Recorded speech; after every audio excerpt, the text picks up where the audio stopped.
ಇವತ್ತು ಕೃಷ್ಣ ಕೋಗಿಲೆ ನಮ್ಮ ಎಚ್ ಎಸ್ ವೆಂಕಟೇಶ್ಮೂರ್ತಿಯವರ ಹೊಸ ಭಾವಗೀತೆಗಳ ಒಂದು ಗೊಂಚಲು ಇವತ್ತು ಬಿಡುಗಡೆ ಆಗ್ತಾ ಇದೆ. 9 ಹೊಸ ಹಾಡುಗಳು ಇದರಲ್ಲಿದೆ. ಸೊ ಇವತ್ತದರ ಬಿಡುಗಡೆ ಈಗಾಗಲೇ ಅದು ಯೂಟ್ಯೂಬ್ನಲ್ಲಿ ಈ ಹಾಡುಗಳು ಒಂದು ಜೂಕ್ ಬಾಕ್ಸಲ್ಲಿ ಈಗಾಗಲೇ ಲಭ್ಯ ಇದೆ. ಸೊ ಈ ಒಂದು ಈ ದಿನದ ಈ ಲೋಕಾರ್ಪಣೆಯ ಕಾರ್ಯಕ್ರಮವನ್ನು ನಾವು ಈ ಜೂಕ್ ಬಾಕ್ಸಲ್ಲಿರುವಂಥ ಒಂದು ಹಾಡಿನಿಂದಲೇ ಪ್ರಾರಂಭ ಮಾಡ್ತಾಯಿದ್ದೀವಿ. ಆ ಹಾಡನ್ನು ಶ್ರೀರಕ್ಷಾ ಈಗ ಹಾಡ್ತಾ ಇದ್ದಾಳೆ. ಸಾವಿರ ಸುತ್ತಿಗೆ ಏಟಿನ ನಡುವೆಯು ಮೂರ್ತಿಯ ಧ್ಯಾನ ಶಿಲೆಗಿರಲಿ, ಮೂರ್ತಿಯ ಧ್ಯಾನ ಶಿಲೆಗಿರಲಿ. ಸಾವಿರ ಸುತ್ತಿಗೆ ಏಟಿನ ನಡುವೆಯು ಮೂರ್ತಿಯ ಧ್ಯಾನ ಶಿಲೆಗಿರಲಿ, ಮೂರ್ತಿಯ ಧ್ಯಾನ ಶಿಲೆಗಿರಲಿ. ಎದೆಯಲಿ ಬೆಂಕಿ ಉರಿಯುತ್ತಿದ್ದರು, ಎದೆಯಲಿ ಬೆಂಕಿ ಉರಿಯುತ್ತಿದ್ದರು, ಅನ್ನದ ಧ್ಯಾನವು ಒಲೆಗಿರಲಿ, ಅನ್ನದ ಧ್ಯಾನವು ಒಲೆಗಿರಲಿ. ಸಾವಿರ ಸುತ್ತಿಗೆ ಏಟನು ನಡುವೆಯು ಮೂರ್ತಿಯ ಧ್ಯಾನ ಶಿಲೆಗಿರಲಿ, ಮೂರ್ತಿಯ ಧ್ಯಾನ ಶಿಲೆಗಿರಲಿ. ಧಗ ಧಗ ಬಿಸಿಲ ಬೇಸಿಗೆಯಲ್ಲೂ ನೆರಳಿನ ಧ್ಯಾನ ಮರಕ್ಕಿರಲಿ, ಧಗ ಧಗ ಬಿಸಿಲ ಬೇಸಿಗೆಯಲ್ಲೂ ನೆರಳಿನ ಧ್ಯಾನ ಮರಕ್ಕಿರಲಿ. ಸುರಿಮಳೆಯಲ್ಲೂ ನೆತ್ತಿಯ ಮೇಲೆ, ಸುರಿಮಳೆಯಲ್ಲೂ ನೆತ್ತಿಯ ಮೇಲೆ ಅಂಗೈ ಅಗಲದ ಕೊಡೆ ಇರಲಿ, ಅಂಗೈ ಅಗಲದ ಕೊಡೆ ಇರಲಿ. ಸಾವಿರ ಸುತ್ತಿಗೆ ಏಟಿನ ನಡುವೆಯು ಮೂರ್ತಿಯ ಧ್ಯಾನ ಶಿಲೆಗಿರಲಿ, ಮೂರ್ತಿಯ ಧ್ಯಾನ ಶಿಲೆಗಿರಲಿ. ಎದೆಯಲಿ ಬೆಂಕಿ ಉರಿಯುತ್ತಿದ್ದರು, ಎದೆಯಲಿ ಬೆಂಕಿ ಉರಿಯುತ್ತಿದ್ದರು, ಅನ್ನದ ಧ್ಯಾನವು ಒಲೆಗಿರಲಿ, ಅನ್ನದ ಧ್ಯಾನವು ಒಲೆಗಿರಲಿ. ಸಾವಿರ ಸುತ್ತಿಗೆ ಏಟಿನ ನಡುವೆಯು ಮೂರ್ತಿಯ ಧ್ಯಾನ ಶಿಲೆಗಿರಲಿ, ಮೂರ್ತಿಯ ಧ್ಯಾನ ಶಿಲೆಗಿರಲಿ. ಕೃಷ್ಣ ಕೋಗಿಲೆ ಅನ್ನುವ ಈ ಒಂದು ಭಾವಗೀತೆಗಳ ಈ ಗುಚ್ಛ ಇದು ರೂಪುಗೊಳ್ಳಬೇಕಾಗಿದ್ದು ಕೂಡ ಭಾಳ ವಿಶೇಷವಾದಂಥ ಒಂದು ಸಂದರ್ಭದಲ್ಲಾಯಿತು. ಇದು ವೆಂಕಟೇಶ್ಮೂರ್ತಿ ತೀವ್ರವಾದ ಅನಾರೋಗ್ಯದ ಒಂದು ಸ್ಥಿತಿಯಲ್ಲಿದ್ದಾಗ ಆಗ ಕೂಡ ನಮ್ಮ ಜಯಶ್ರೀ ಅಂತೂ ವೆಂಕಟೇಶ್ಮೂರ್ತಿಯನ್ನು ದೊಡ್ಡಣ್ಣ ನನ್ನನ್ನು ಚಿಕ್ಕಣ್ಣ ಅಂತಲೇ ಕರೆಯೋದು. ಸೊ ಅಷ್ಟೊಂದು ಪ್ರೀತಿ ಅಕ್ಕರೆ ನಮ್ಮ ಬಗ್ಗೆ ಜಯಶ್ರೀಗಿದೆ. ಮತ್ತು ಜಯಶ್ರೀ ನಿಮಗೆಲ್ಲ ಗೊತ್ತಿರೋ ಹಾಗೆ ಭಾಳ ಶಾಸ್ತ್ರೀಯ ಸಂಗೀತವಾಗ್ಬೋದು ಅಥವಾ ಸುಗಮ ಸಂಗೀತವಾಗ್ಬೋದು ಅಥವಾ ಎಲ್ಲ ರೀತಿಯ ಸಂಗೀತದ ಎಲ್ಲ ಪ್ರಕಾರಗಳಲ್ಲೂ ಕೆಲಸ ಮಾಡುವಂಥ ಭಕ್ತಿಗೀತೆ ಇರ್ಬೋದು, ಜನಪದ ಗೀತೆ ಇರ್ಬೋದು, ಎಲ್ಲ ರೀತಿಯ ಪ್ರಕಾರದಲ್ಲೂ ತುಂಬ ಕೆಲಸ ಮಾಡಿರುವಂತಹ ಸಂಗೀತ ನಿರ್ದೇಶಕಿ ಮತ್ತು ಸುಗಮ ಸಂಗೀತದಲ್ಲಿ ಮೊಟ್ಟ ಮೊದಲು ಡಾಕ್ಟ್ರೇಟ್ ತೊಗೊಂಡಂತಹ ತಂಗಿಯವಳು.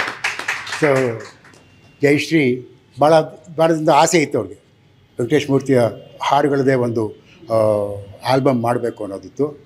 ಆದರೆ ಅದೇನೋ ತಾನಾಗಿ ವೆಂಕಟೇಶ್ಮೂರ್ತಿ ನಮ್ಮ ಶ್ರೀರಕ್ಷಾ ನೋಡಿದಾಗ, ಶ್ರೀರಕ್ಷಾ ಒಂದು ರೀತಿ ನಮಗೆಲ್ಲ ಭಾಳ ಪುಟ್ಟಿ, ನಮ್ಮನ್ನ ಅವಳನ್ನು ಶ್ರೀರಕ್ಷಾ ಪುಟ್ಟಿ ಅಂತ ಕರೆಯೋದು. ಅವಳು ಭಾಳ ಅದ್ಭುತವಾದ ಗಾಯಕಿ ಅವಳು. ಅಮ್ಮನಿಗೆ ತಕ್ಕ ಮಗಳು ಅಂತ ಹೇಳ್ಬೋದು. ಸೊ ಅವಳು ನೋಡಿದಾಗ ವೆಂಕಟೇಶ್ ಮೂರ್ತಿ ತಾನಾಗಿ ನಾನು ನಿನಗೆ ಕೆಲವು ಹಾಡುಗಳು ಬರ್ಕೊಡ್ತೀನಿ, ನೀನೇ ಅದನ್ನು ಹಾಡಬೇಕು ಅಂತ, ಆಲ್ಬಮ್ ಮಾಡಬೇಕು ಅಂತ ಸ್ವತಃ ತಾನಾಗಿ ಹೇಳಿದಂಥ ಒಂದು ಸಂದರ್ಭದಲ್ಲಿ ಈ ಒಂದು ಈ ಭಾವಗೀತೆಗಳ ಗೊಂಚಲು ರೂಪುಗೊಂಡಿದೆ. ಮತ್ತು ಇದನ್ನು ಇವತ್ತಿನ ದಿನ ಬಿಡುಗಡೆ ಮಾಡ್ತಾ ಇರೋದು ಕೂಡ ನಮ್ಮ ಅತ್ಯಂತ ಪ್ರತಿಭಾವಂತರಾದಂಥ ಚಲನಚಿತ್ರ ನಿರ್ದೇಶಕರು ಪಿ ಶೇಷಾದ್ರಿಯವರು. ಅವರು ತಾವು ನಿರ್ದೇಶಿಸಿದ ಬಹುತೇಕ ಎಲ್ಲ ಚಿತ್ರಗಳಿಗೂ ಅವರು ಕೇಂದ್ರ ಸರ್ಕಾರದ ಕೇಂದ್ರ ಮತ್ತು ರಾಜ್ಯದ ಪ್ರಶಸ್ತಿಗಳನ್ನು ಗಳಿಸಿದಂಥವರು, ಮತ್ತು ಅಂತಾರಾಷ್ಟ್ರೀಯ ಪ್ರಶಸ್ತಿಗಳನ್ನು ಕೂಡ ಗಳಿಸಿದಂಥವರು, ನಮ್ಮ ನಾಡಿಗೆ ಹೆಸರು ತಂದಂತಹ ನಿರ್ದೇಶಕರವರು. ಸೊ ಅವರು ಇವತ್ತು ಅದನ್ನು ಲೋಕಾರ್ಪಣೆ ಮಾಡಲಿಕ್ಕಿದ್ದಾರೆ. ಮತ್ತು ಅದರ ಬಗ್ಗೆ ಮಾತಾಡಲಿಕ್ಕೆ ಜೋಗಿ ಇದ್ದಾರೆ. ಜೋಗಿಯವರ ಬಗ್ಗೆ ಹೇಳಬೇಕಾಗಿಲ್ಲ. ಈಗ ಅವರು ಕನ್ನಡದಲ್ಲಿ ಏನೇ ಸಾಂಸ್ಕೃತಿಕವಾದ ಸೃಜನಶೀಲವಾದ ಕೆಲಸಗಳು ನಡೀತಾ ಇದ್ದರೂ ಅಲ್ಲಿ ಜೋಗಿ ಇದ್ದೇ ಇರ್ತಾರೆ. ಆ ರೀತಿಯ ಎಲ್ಲರಿಗೂ ಬೇಕಾದಂತಹ ವ್ಯಕ್ತಿಯಾಗಿ ಇವತ್ತು ಜೋಗಿ ಇದ್ದಾರೆ. ಇವತ್ತು ನಮ್ಮ ಅದರಲ್ಲೂ ಭಾವಗೀತೆಗಳ ಬಗ್ಗೆ ವಿಶೇಷವಾದಂತಹ ಒಂದು ಅಭಿಮಾನ ಪ್ರೀತಿ ನಮ್ಮ ಜೋಗಿಯವರಿಗೆ. ಆ ಅನಂತ ಸ್ವಾಮಿ ಮತ್ತು ಅಶ್ವತ್ಥ ಕಾಲದಿಂದಲೂ ಅವನ್ನೆಲ್ಲ ಕೇಳ್ಕೊಂಬಂದಂಥವರು. ಸೊ ಜೋಗಿಯವರು ಇವತ್ತಿದ್ದಾರೆ. ಈ ಒಂದು ಈ ಆಲ್ಬಮ್ಮನ್ನು ಈಗ ಸಾಂಕೇತಿಕವಾಗಿ ಬಿಡುಗಡೆ ಮಾಡಿಕೊಡ್ಬೇಕಂತ ನಾನು ನಮ್ಮ ಶೇಷಾದ್ರಿಯವರನ್ನು ಕೇಳ್ಕೊಳ್ತಾ ಇದ್ದೀನಿ.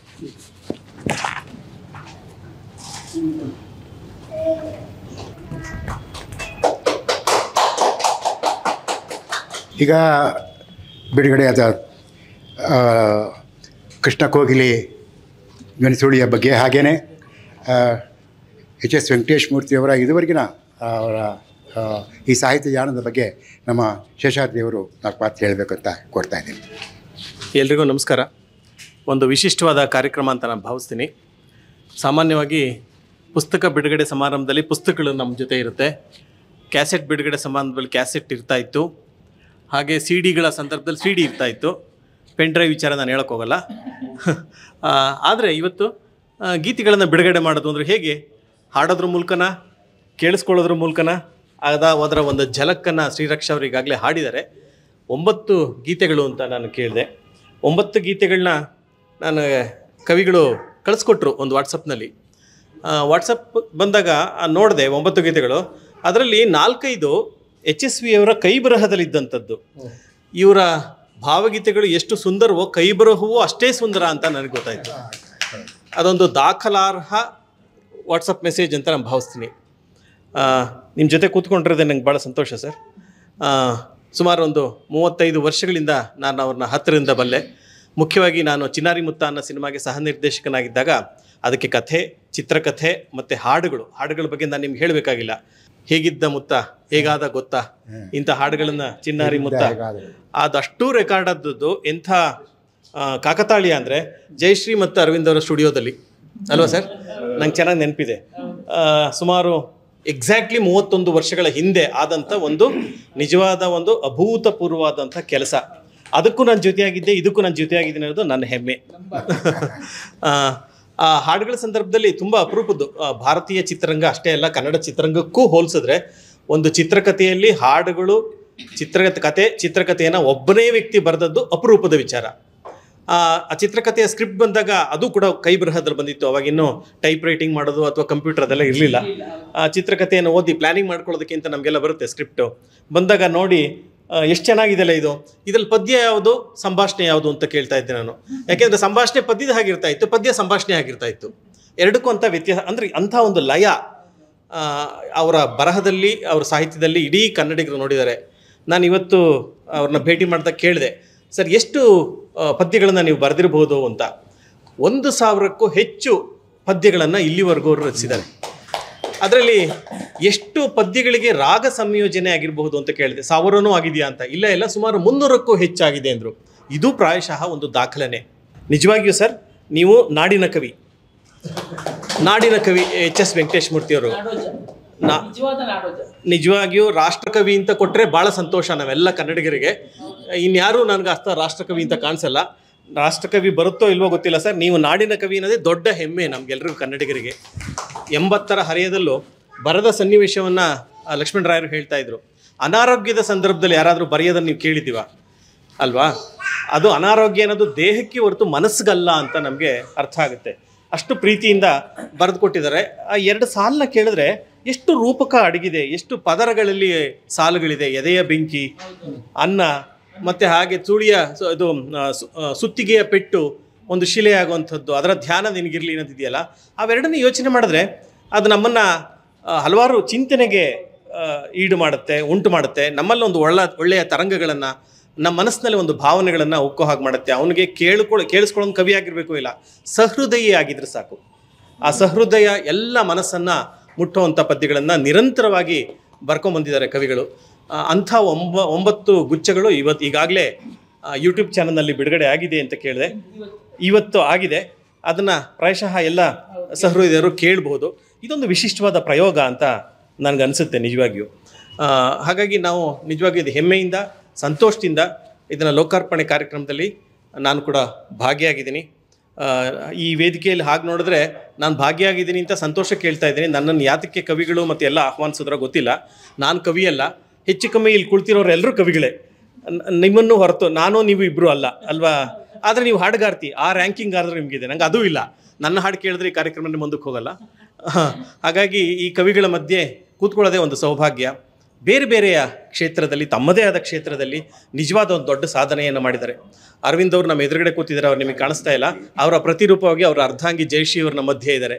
ಅರವಿಂದ್ ಅವರ ಕೊಡುಗೆ ಸಾಮಾನ್ಯವಾದಲ್ಲ. ನಿಮ್ಮಿಬ್ಬರದು, ಜಯಶ್ರೀ ಮತ್ತು ಅರವಿಂದ್ ಅವರ ಕೊಡುಗೆ ಇಡೀ ಕನ್ನಡ ಚಿತ್ರರಂಗಕ್ಕೆ, ಧಾರಾವಾಹಿಗಳ ಕ್ಷೇತ್ರಕ್ಕೆ ತುಂಬ ಮಹತ್ತರವಾದದ್ದು. ಹನುಮಂತ ನಗರದಲ್ಲಿ ಇದ್ದಂಥ ಸ್ಟುಡಿಯೋ ನನಗೆ ಗೊತ್ತಿದ್ದ ಹಾಗೆ ಚಾಮುಂಡೇಶ್ವರಿ ಇರಲಿ, ಸಂಕೇತ ಹೊರತುಪಡಿಸಿ ಇವತ್ತು ಎಲ್ಲ ಕಡೆ ಹೇಳ್ತಾರೆ ಬಡವ್ರ ಮಕ್ಕಳು ಬದುಕಬೇಕು ಅಂತ. ಇದು ಬಡವರಿಗಿದ್ದಂಥ ಸ್ಟುಡಿಯೋ ಆಗಿತ್ತು, ಯಾರು ಬೇಕಾದರೂ ಹೋಗ್ಬೋದಾಯಿತು.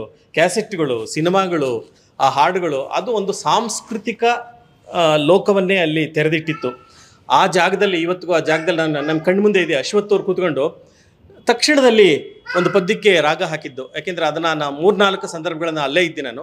ಮಾಯಾಂಬೃಗಕ್ಕೆ ಅವರು ರಾಗ ಹಾಕಿದ್ದು ಒಂದು ಮಧ್ಯದ ಊಟದ ಬಿಡುವಿನ ವೇಳೆಯಲ್ಲಿ. ಅದನ್ನು ಸಾಕಷ್ಟು ಬಾರಿ TN ಸೀತಾರಾಮ್ ಅವರು ಬೇರೆ ಬೇರೆ ಸಂದರ್ಭದಲ್ಲಿದ್ದಾರೆ. ಅದನ್ನು ಬರೆದಂಥ KS ನರಸಿಂಹಸ್ವಾಮಿಗಳ ಮನೆಯಿಂದ ಬಿಸಿ ಬಿಸಿ ದೋಸೆ ಹಾಗೆ ಅಂತ ತಗೊಂಡು ನಾವು ನೇರವಾಗಿ ಅಶ್ವತ್ರಿಗೆ ಫೋನ್ ಮಾಡಿದ್ವಿ, ಎಲ್ಲಿದ್ದೀರಾ ಅಂತ. ಮನೇಲಿದ್ದರು ಹೋಗೋಣ ಅಂತ. ನಾನು ಅರವನ್ ಸ್ಟುಡಿಯೋದಲ್ಲಿ ಇದ್ದೀನಿ ಅಂದರು.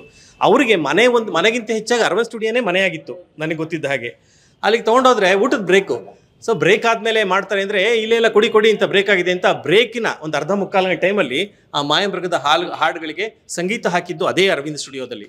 ಇಂಥ ಎಷ್ಟು ಸಂಗೀತಕ್ಕೆ, ಎಷ್ಟು ರಾಗಗಳಿಗೆ, ಎಷ್ಟು ಭಾವಗಳಿಗೆ ನೀವು ಕಾರಣಕರ್ತರಾಗಿದ್ದೀರಿ ಜಯಶ್ರೀ ಅವರು ಮತ್ತು ಅರವಿಂದ್ರವರು. ನಿಜವಾಗಿಯೂ ಕನ್ನಡ ನಾಡು ನಿಮ್ಮನ್ನು ಯಾವತ್ತು ನೆನಪಿಟ್ಟುಕೊಂಡಿರುತ್ತೆ. ಅಂಥವರ ಮಗಳ ಶ್ರೀರಕ್ಷಾ ಅವ್ರ ಬಗ್ಗೆ ಹೇಳಬೇಕಾಗಿಲ್ಲ. ಅವರ ಧ್ವನಿಯನ್ನು ಇಷ್ಟೊತ್ತು ಕೇಳಿದ್ವಿ. ತುಂಬ ಅದ್ಭುತವಾದ ಗಾಯಕಿಯಾಗಿದ್ದಾರೆ. ಇನ್ನು ನನ್ನ ಮಿತ್ರ ಅಂತ ಜೋಗಿ ಬಗ್ಗೆ, ಅವರು ಪದ್ಯವನ್ನು ಬರೀತಾರೆ, ಪದ್ಯವನ್ನು ಚೆನ್ನಾಗಿ ವಿಶ್ಲೇಷಣೆ ಮಾಡ್ತಾರೆ. ಆಗಲೇ ಹೇಳಿಬಿಟ್ಟಿದ್ದಾರೆ 9 ಪದ್ಯಗಳ ಬಗ್ಗೆ ಜೋಗಿಯವರು ಮಾತಾಡ್ತಾರೆ ಅಂತ. ಹಂಗಾಗಿ ಅದಕ್ಕೆ ನಾನು ಆ ಸಾಹಸಕ್ಕೆ ಕೈ ಹಾಕಲ್ಲ. ನೀವು ಈ ಕಾರ್ಯಕ್ರಮದ ಇಡೀ ಒಂದು ಜವಾಬ್ದಾರಿಯನ್ನು ವಹಿಸ್ಕೊಂಡಿರೋದು ನಂಗೆ ನಿಜವಾಗಿಯೂ ಆಶ್ಚರ್ಯ, ಸಂತೋಷ. ಎಷ್ಟು ಚೆನ್ನಾಗಿ ಅಲ್ಲ, ವಿಶೇಷ ಏನಿಲ್ಲ, ಅವ್ನು ನಮ್ಮ ಅಣ್ಣ ಅಲ್ವಾ, ಅಣ್ಣನ ಕೆಲಸ ತಮ್ಮ ಮಾಡಬೇಕು. ಅಲ್ಲ, ದಾಯಾದಿ ಮತ್ಸರ ಇರುತ್ತೆ ಸಾಮಾನ್ಯವಾಗಿ. ಹಾಗಾಗಿ ಇಲ್ಲಿ ಆ ದಾಯಾದಿ ಮತ್ಸರ ಅಲ್ಲ. ಯಾಕೆಂದ್ರೆ ಇವರಿಬ್ಬರು ಒಂದೇ ತಾಯಿಗೆ ಹುಟ್ಟಿದವರಲ್ಲ. ಆದರೆ ಒಂದೇ ತಾಯಿಗೆ ಹುಟ್ಟಿದವ್ರಿಗಿಂತ ಹೆಚ್ಚು ಇಲ್ಲಿ ದಾಯಾದಿ ಮತ್ಸರ ಬರೋಕ್ಕೆ ಸಾಧ್ಯನೇ ಇಲ್ಲ. ಹಂಗಾಗಿ ನಿಮ್ಮದು ಬಹುಶಃ ಹಿಂದಿನ ಜನ್ಮದಲ್ಲೋ ಏನೋ ನೀವು ಅಣ್ಣ ತಮ್ಮಂದ್ರಾಗಿದ್ರಿ ಅಂತ ಕಾಣುತ್ತೆ. ಆ ಋಣವನ್ನು ಅಥವಾ ಆ ಬಾಂಧವ್ಯವನ್ನು ಈಗಲೂ ಬೆಳೆಸ್ಕೊಂಡು ಹೋಗಿದ್ದಾರೆ. ನೀವಿಬ್ಬರು ಇಲ್ದಲೇ ಇಲ್ವೇ ಇಲ್ಲ. ಯಾವಾಗ ನೋಡಿದ್ರು ಲಕ್ಷ್ಮಣ ರಾಯರ ಪಕ್ಕದಲ್ಲಿ HSVಗಳ ಪಕ್ಕದಲ್ಲಿ ಲಕ್ಷ್ಮಣ ರಾಯರು ಅಂತ ಇದ್ದೇ ಇರುತ್ತೆ. ಓ ನಿಜ, ಅಶ್ವಿನಿ ದೇವತೆಗಳ ದತ್ತಾಸ್ತು ಅಂತ ಈಗ ಕೂಡ ಹೇಳ್ತಾ ಇರ್ತಾರೆ ಮೇಲೆ ಅಂತ ಭಾವಿಸ್ತೀನಿ. ಈ ಒಂದು ಸಂತೋಷದಲ್ಲಿ ನನಗೂ ಭಾಗಿಯಾಗಿದ್ದು. ನಾನು ಕವಿ ಅಲ್ಲದೆ ಇದ್ರೂ ಕೂಡ ಕೇಳಿಸ್ತೀನಿ. ಸಾಮಾನ್ಯ ನನ್ನ ಸಿನಿಮಾಗಳಲ್ಲೂ ಹಾಡಿರಲ್ಲ, ನಿಮಗೆಲ್ಲ ಗೊತ್ತೇ ಇರುತ್ತೆ. ಆದರೂ ನನ್ನನ್ನು ಪ್ರೀತಿಯಿಂದ ಕರೆದು ಇದನ್ನು ಲೋಕಾರ್ಪಣೆ ಮಾಡಿ 4 ಮಾತುಗಳನ್ನ ಹೇಳಲಿಕ್ಕೆ ಅವಕಾಶ ಮಾಡಿಕೊಟ್ಟಿದ್ದಕ್ಕೆ ಲಕ್ಷ್ಮಣ ರಾಯರಿಗೆ, ಹಿರಿಯ ಕವಿಗಳಂತ HSV ಅವರಿಗೆ, ಜೋಗಿ ಅವರಿಗೆ, ಎಲ್ರಿಗೂ ನನ್ನ ಧನ್ಯವಾದಗಳನ್ನು ಹೇಳಿ ನನ್ನ ಮಾತನ್ನು ಮುಗಿಸ್ತೀನಿ. ನಮಸ್ಕಾರ. ಭಾಳ ಸಂತೋಷ. ಶೇಷಾದ್ರಿ ಅವರು ಕವಿ ಅಲ್ಲ ಅಂತಿದ್ರು. ಅದು ಭಾಳ ಸೃಜನಶೀಲವಾದಂಥ ಮನಸ್ಸಿದೆ. ಸೃಜನಶೀಲ ಮನಸ್ಸುಗಳೆಲ್ಲ ಕೂಡ ಅದು ಕೂಡ ಹೌದು, ಆ ರೀತಿ ಕ್ರಿಯೇಟಿವ್ ಆದಂಥ ಮೈಂಡ್ ಅದು. ಹಾಗಾಗಿ ಆ ಕವಿ ಅಲ್ಲ ಅಂತ ಅವರೇನು ಅದು ಯಾಕೆ ಅವರು ಹಾಗೆ ಹೇಳ್ತಾರೆ ಅಂದರೆ, ಅವ್ರ ಸಿನಿಮಾದಲ್ಲಿ ಅವರ ಹಾಡುಗಳನ್ನು ಬಳಸಿಲ್ಲ. ಅದಕ್ಕೆ ಇನ್ನು ಮುಂದಾದರೂ ಅವರು ಹಾಡುಗಳನ್ನು ಬಳಸ್ಬೋದು ಅಂತ ಕಾಣುತ್ತೆ. ಸೊ ಎನಿವೆ, ಭಾಳ ಸಂತೋಷ. ಶೇಷಾದ್ರಿಯವರು ಭಾಳ ಒಳ್ಳೆಯ ಮಾತುಗಳನ್ನು ಹಾಡಿದ್ದಾರೆ. ಇದು ಭಾಳ ಒಂದು ರೀತಿ ಅನೌಪಚಾರಿಕವಾದಂಥ ಒಂದು ಸಭೆ ಇದು. ಒಂದು ಕೌಟುಂಬಿಕವಾದಂಥ ಒಂದು, ಯಾಕೆ ನಾವು ಮೊದಲೇ ಹೇಳ್ತಿದ್ದೆ ನಮ್ಮ ಅಣ್ಣ ಅಂತ ಹೇಳಿದೆ. ಜಯಶ್ರೀ ಅಂತೂ ಯಾವ ಕಾಲದಿಂದಲೂ ನಮ್ಮಿಬ್ಬರನ್ನೂ ಅಣ್ಣ ಅಂತಲೇ ಕರಿತಾ ಬಂದಾಳೆ. ಅವ್ಳು ತಂಗಿ ಆಗಿದ್ದಾಳೆ. ಸೊ ಹಾಗಿದ್ರೆ ಪುಟ್ಟ ಹುಡುಗಿ ನಮ್ಮ ಮನೆ ಹುಡುಗಿರಿ ಅವಳು. ಈ ಜೋಗಿ ಅಂತೂ ಈಗ ನಮ್ಮ ಕುಟುಂಬದವರೇ ಆಗಿಬಿಟ್ಟಿದ್ದಾರೆ, ಶೇಷಾದ್ರಿ ಎಲ್ಲ. ಹೀಗಾಗಿ ಒಂದು ರೀತಿ ನಮ್ಮದು ಭಾಳ ಅನೌಪಚಾರಿಕವಾದಂಥ ಭಾಳ ಈ ರೀತಿಯ ಮಾತುಕತೆಯ ಒಂದು ಸಂದರ್ಭ ಇದು. ಸೊ ಈ ಒಂದು ಮತ್ತು ಕೃಷ್ಣ ಕೋಗಿಲೆ ಅನ್ನೋ ಈ ಆಲ್ಬಮ್ ಇದು ಹೇಗೆ ಮೂಡಿಬಂತು ನಾನು ಮೊದಲೇ ಹೇಳಿದೆ. ಅದನ್ನು ಶೇಷಾದ್ರಿ ಭಾಳ ಚೆನ್ನಾಗಿ ಹೇಳಿದ್ದಾರೆ. ಅಂದರೆ ಆ ದಣಿವು ಯಾವುದೇ ರೀತಿಯ ದಣಿವಿರೋ ದೇಹಕ್ಕಷ್ಟೇ, ಮನಸ್ಸಿಗಲ್ಲ ಅಂತ. ಮತ್ತು ಇದರಲ್ಲಿರೋ ಎಲ್ಲ ಹಾಡುಗಳು ಕೂಡ ಮತ್ತೊಮ್ಮೆ ಅದರಲ್ಲಿರುವಂಥ ಜೀವನೋತ್ಸಾಹ, ಆ ಉಲ್ಲಾಸ ಮತ್ತು ಪ್ರಕೃತಿಯ ಬಗ್ಗೆ ಇರೋ ಪ್ರೀತಿ, ಒಳ್ಳೆಯತನದ ಬಗ್ಗೆ, ಪಾಸಿಟಿವ್ ಎಲಿಮೆಂಟ್ಸ್ ಇದೆ ಜೀವನದಲ್ಲಿ, ಅದರ ಬಗ್ಗೆ ಇರುವಂಥ ಹಾಡುಗಳಾಗಿವೆ. ಇಂಥ ಒಂದು ಆಲ್ಬಮ್ ರೂಪುಗೊಳ್ಬೇಕಾಗಿದ್ದರೆ ಅದರ ಹಿನ್ನೆಲೆ ಏನು ಅಂತ ವೆಂಕಟೇಶ್ ಮೂರ್ತಿಯವ್ರ 4 ಮಾತನ್ನು ಹೇಳೋಕ್ಕೆ ಮುಂಚೆ ನಮ್ಮ ಶ್ರೀರಕ್ಷ ಇನ್ನೊಂದು ಪಲ್ಲವಿಯನ್ನು ಹಾಡ್ಬೋದು ಕಾಣ್ತದೆ. ಬಿಳಿ ಮಲ್ಲಿಗೆ ಕೆಂಪು ಗುಲಾಬಿ ಕನ್ನೈದಿಲಿ ಸೇರಿ ಒಂದು ಪುಷ್ಪಮಾಲೆ. ಬಿಳಿ ಮಲ್ಲಿಗೆ ಕೆಂಪು ಗುಲಾಬಿ ಕನ್ನೈದಿಲೆ ಸೇರಿ ಒಂದು ಪುಷ್ಪಮಾಲೆ. ಕೃಷ್ಣ ಕೋಗಿಲೆ ಹಚ್ಚ ಹಸಿರು ಗಿಳಿ, ಕೃಷ್ಣ ಕೋಗಿಲೆ ಹಚ್ಚ ಹಸಿರು ಗಿಳಿ, ಬೆಳ್ಳನಿ ಬೆಳ್ಳಕ್ಕಿ ಹೊಸ ರಾಗಮಾಲೆ, ಹೊಸ ರಾಗಮಾಲೆ, ಹೊಸ ರಾಗಮಾಲೆ. ಬಿಳಿ ಮಲ್ಲಿಗೆ ಕೆಂಪು ಗುಲಾಬಿ ಕನ್ನೈದಿಲೆ ಸೇರಿ ಒಂದು ಪುಷ್ಪಮಾಲೆ, ಒಂದು ಪುಷ್ಪಮಾಲೆ, ಒಂದು ಪುಷ್ಪಮಾಲೆ. ಕೆಳಗೆ ಭೂತಳ ಮೇಲೆ ಬಾಂದಳ ನಡುವೆ ಸೂರ್ಯ ಸುತ್ತು, ಕೆಳಗೆ ಭೂತಳ ಮೇಲೆ ಬಾಂದಳ ನಡುವೆ ಸೂರ್ಯ ಸುತ್ತು, ಕಾಳಗತ್ತಲೆ ಬಾಲಚಂದ್ರಮ ಬುಟ್ಟ ಹೂಸೀರೆ, ಕಾಳಗತ್ತಲೆ ಬಾಲಚಂದ್ರಮ ಬುಟ್ಟ ಹೂಸೀರೆ. ತಾಯಿಯೊಡಲ ಮೇಲೆ, ತಾಯಿಯೊಡಲ ಮೇಲೆ, ತಾಯಿಯೊಡಲ ಮೇಲೆ, ತಾಯಿಯೊಡಲ ಮೇಲೆ. ಬಿಳಿ ಮಲ್ಲಿಗೆ ಕೆಂಪು ಗುಲಾಬಿ ಕನ್ನೈದಿಲೆ ಸೇರಿ ಒಂದು ಪುಷ್ಪಮಾಲೆ, ಒಂದು ಪುಷ್ಪಮಾಲೆ, ಒಂದು ಪುಷ್ಪಮಾಲೆ.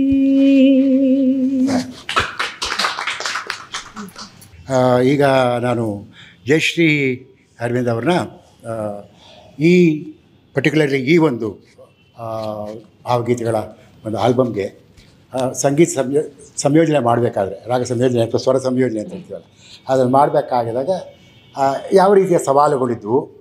ಯಾಕಂದರೆ ಗೊತ್ತೇ ಇದೆ, ಜಯಶ್ರೀಗಂತೂ ಭಾಳ ಚೆನ್ನಾಗೇ ಗೊತ್ತಿದೆ, ಇದು ಭಾವಗೀತೆಗಳಿಗೆ ರಾಗ ಸಂಯೋಜನೆ ಮಾಡೋದೇ ಭಾಳ ವಿಶೇಷವಾದಂಥ ಒಂದು ರೀತಿ ಅದು. ಅದು ಯಾವುದೋ ಈಗ ದಾಸ ಸಾಹಿತ್ಯ ಆಗ್ಬೋದು ಅಥವಾ ಶಾಸ್ತ್ರೀಯ ಸಂಗೀತ, ಅದು ಬೇರೆ, ಅಲ್ಲಿ ರಾಗ ಪ್ರಧಾನವಾಗಿರ್ತದೆ. ಮತ್ತು ಜನಪದ ಗೀತೆಗಳಿಗಂತೂ ಅದ್ರದ್ದು ಬೇರೆ ಇದೆ, ಅವ್ರದ್ದೇ ಆದಂಥ ಸಿದ್ಧವಾದಂಥ.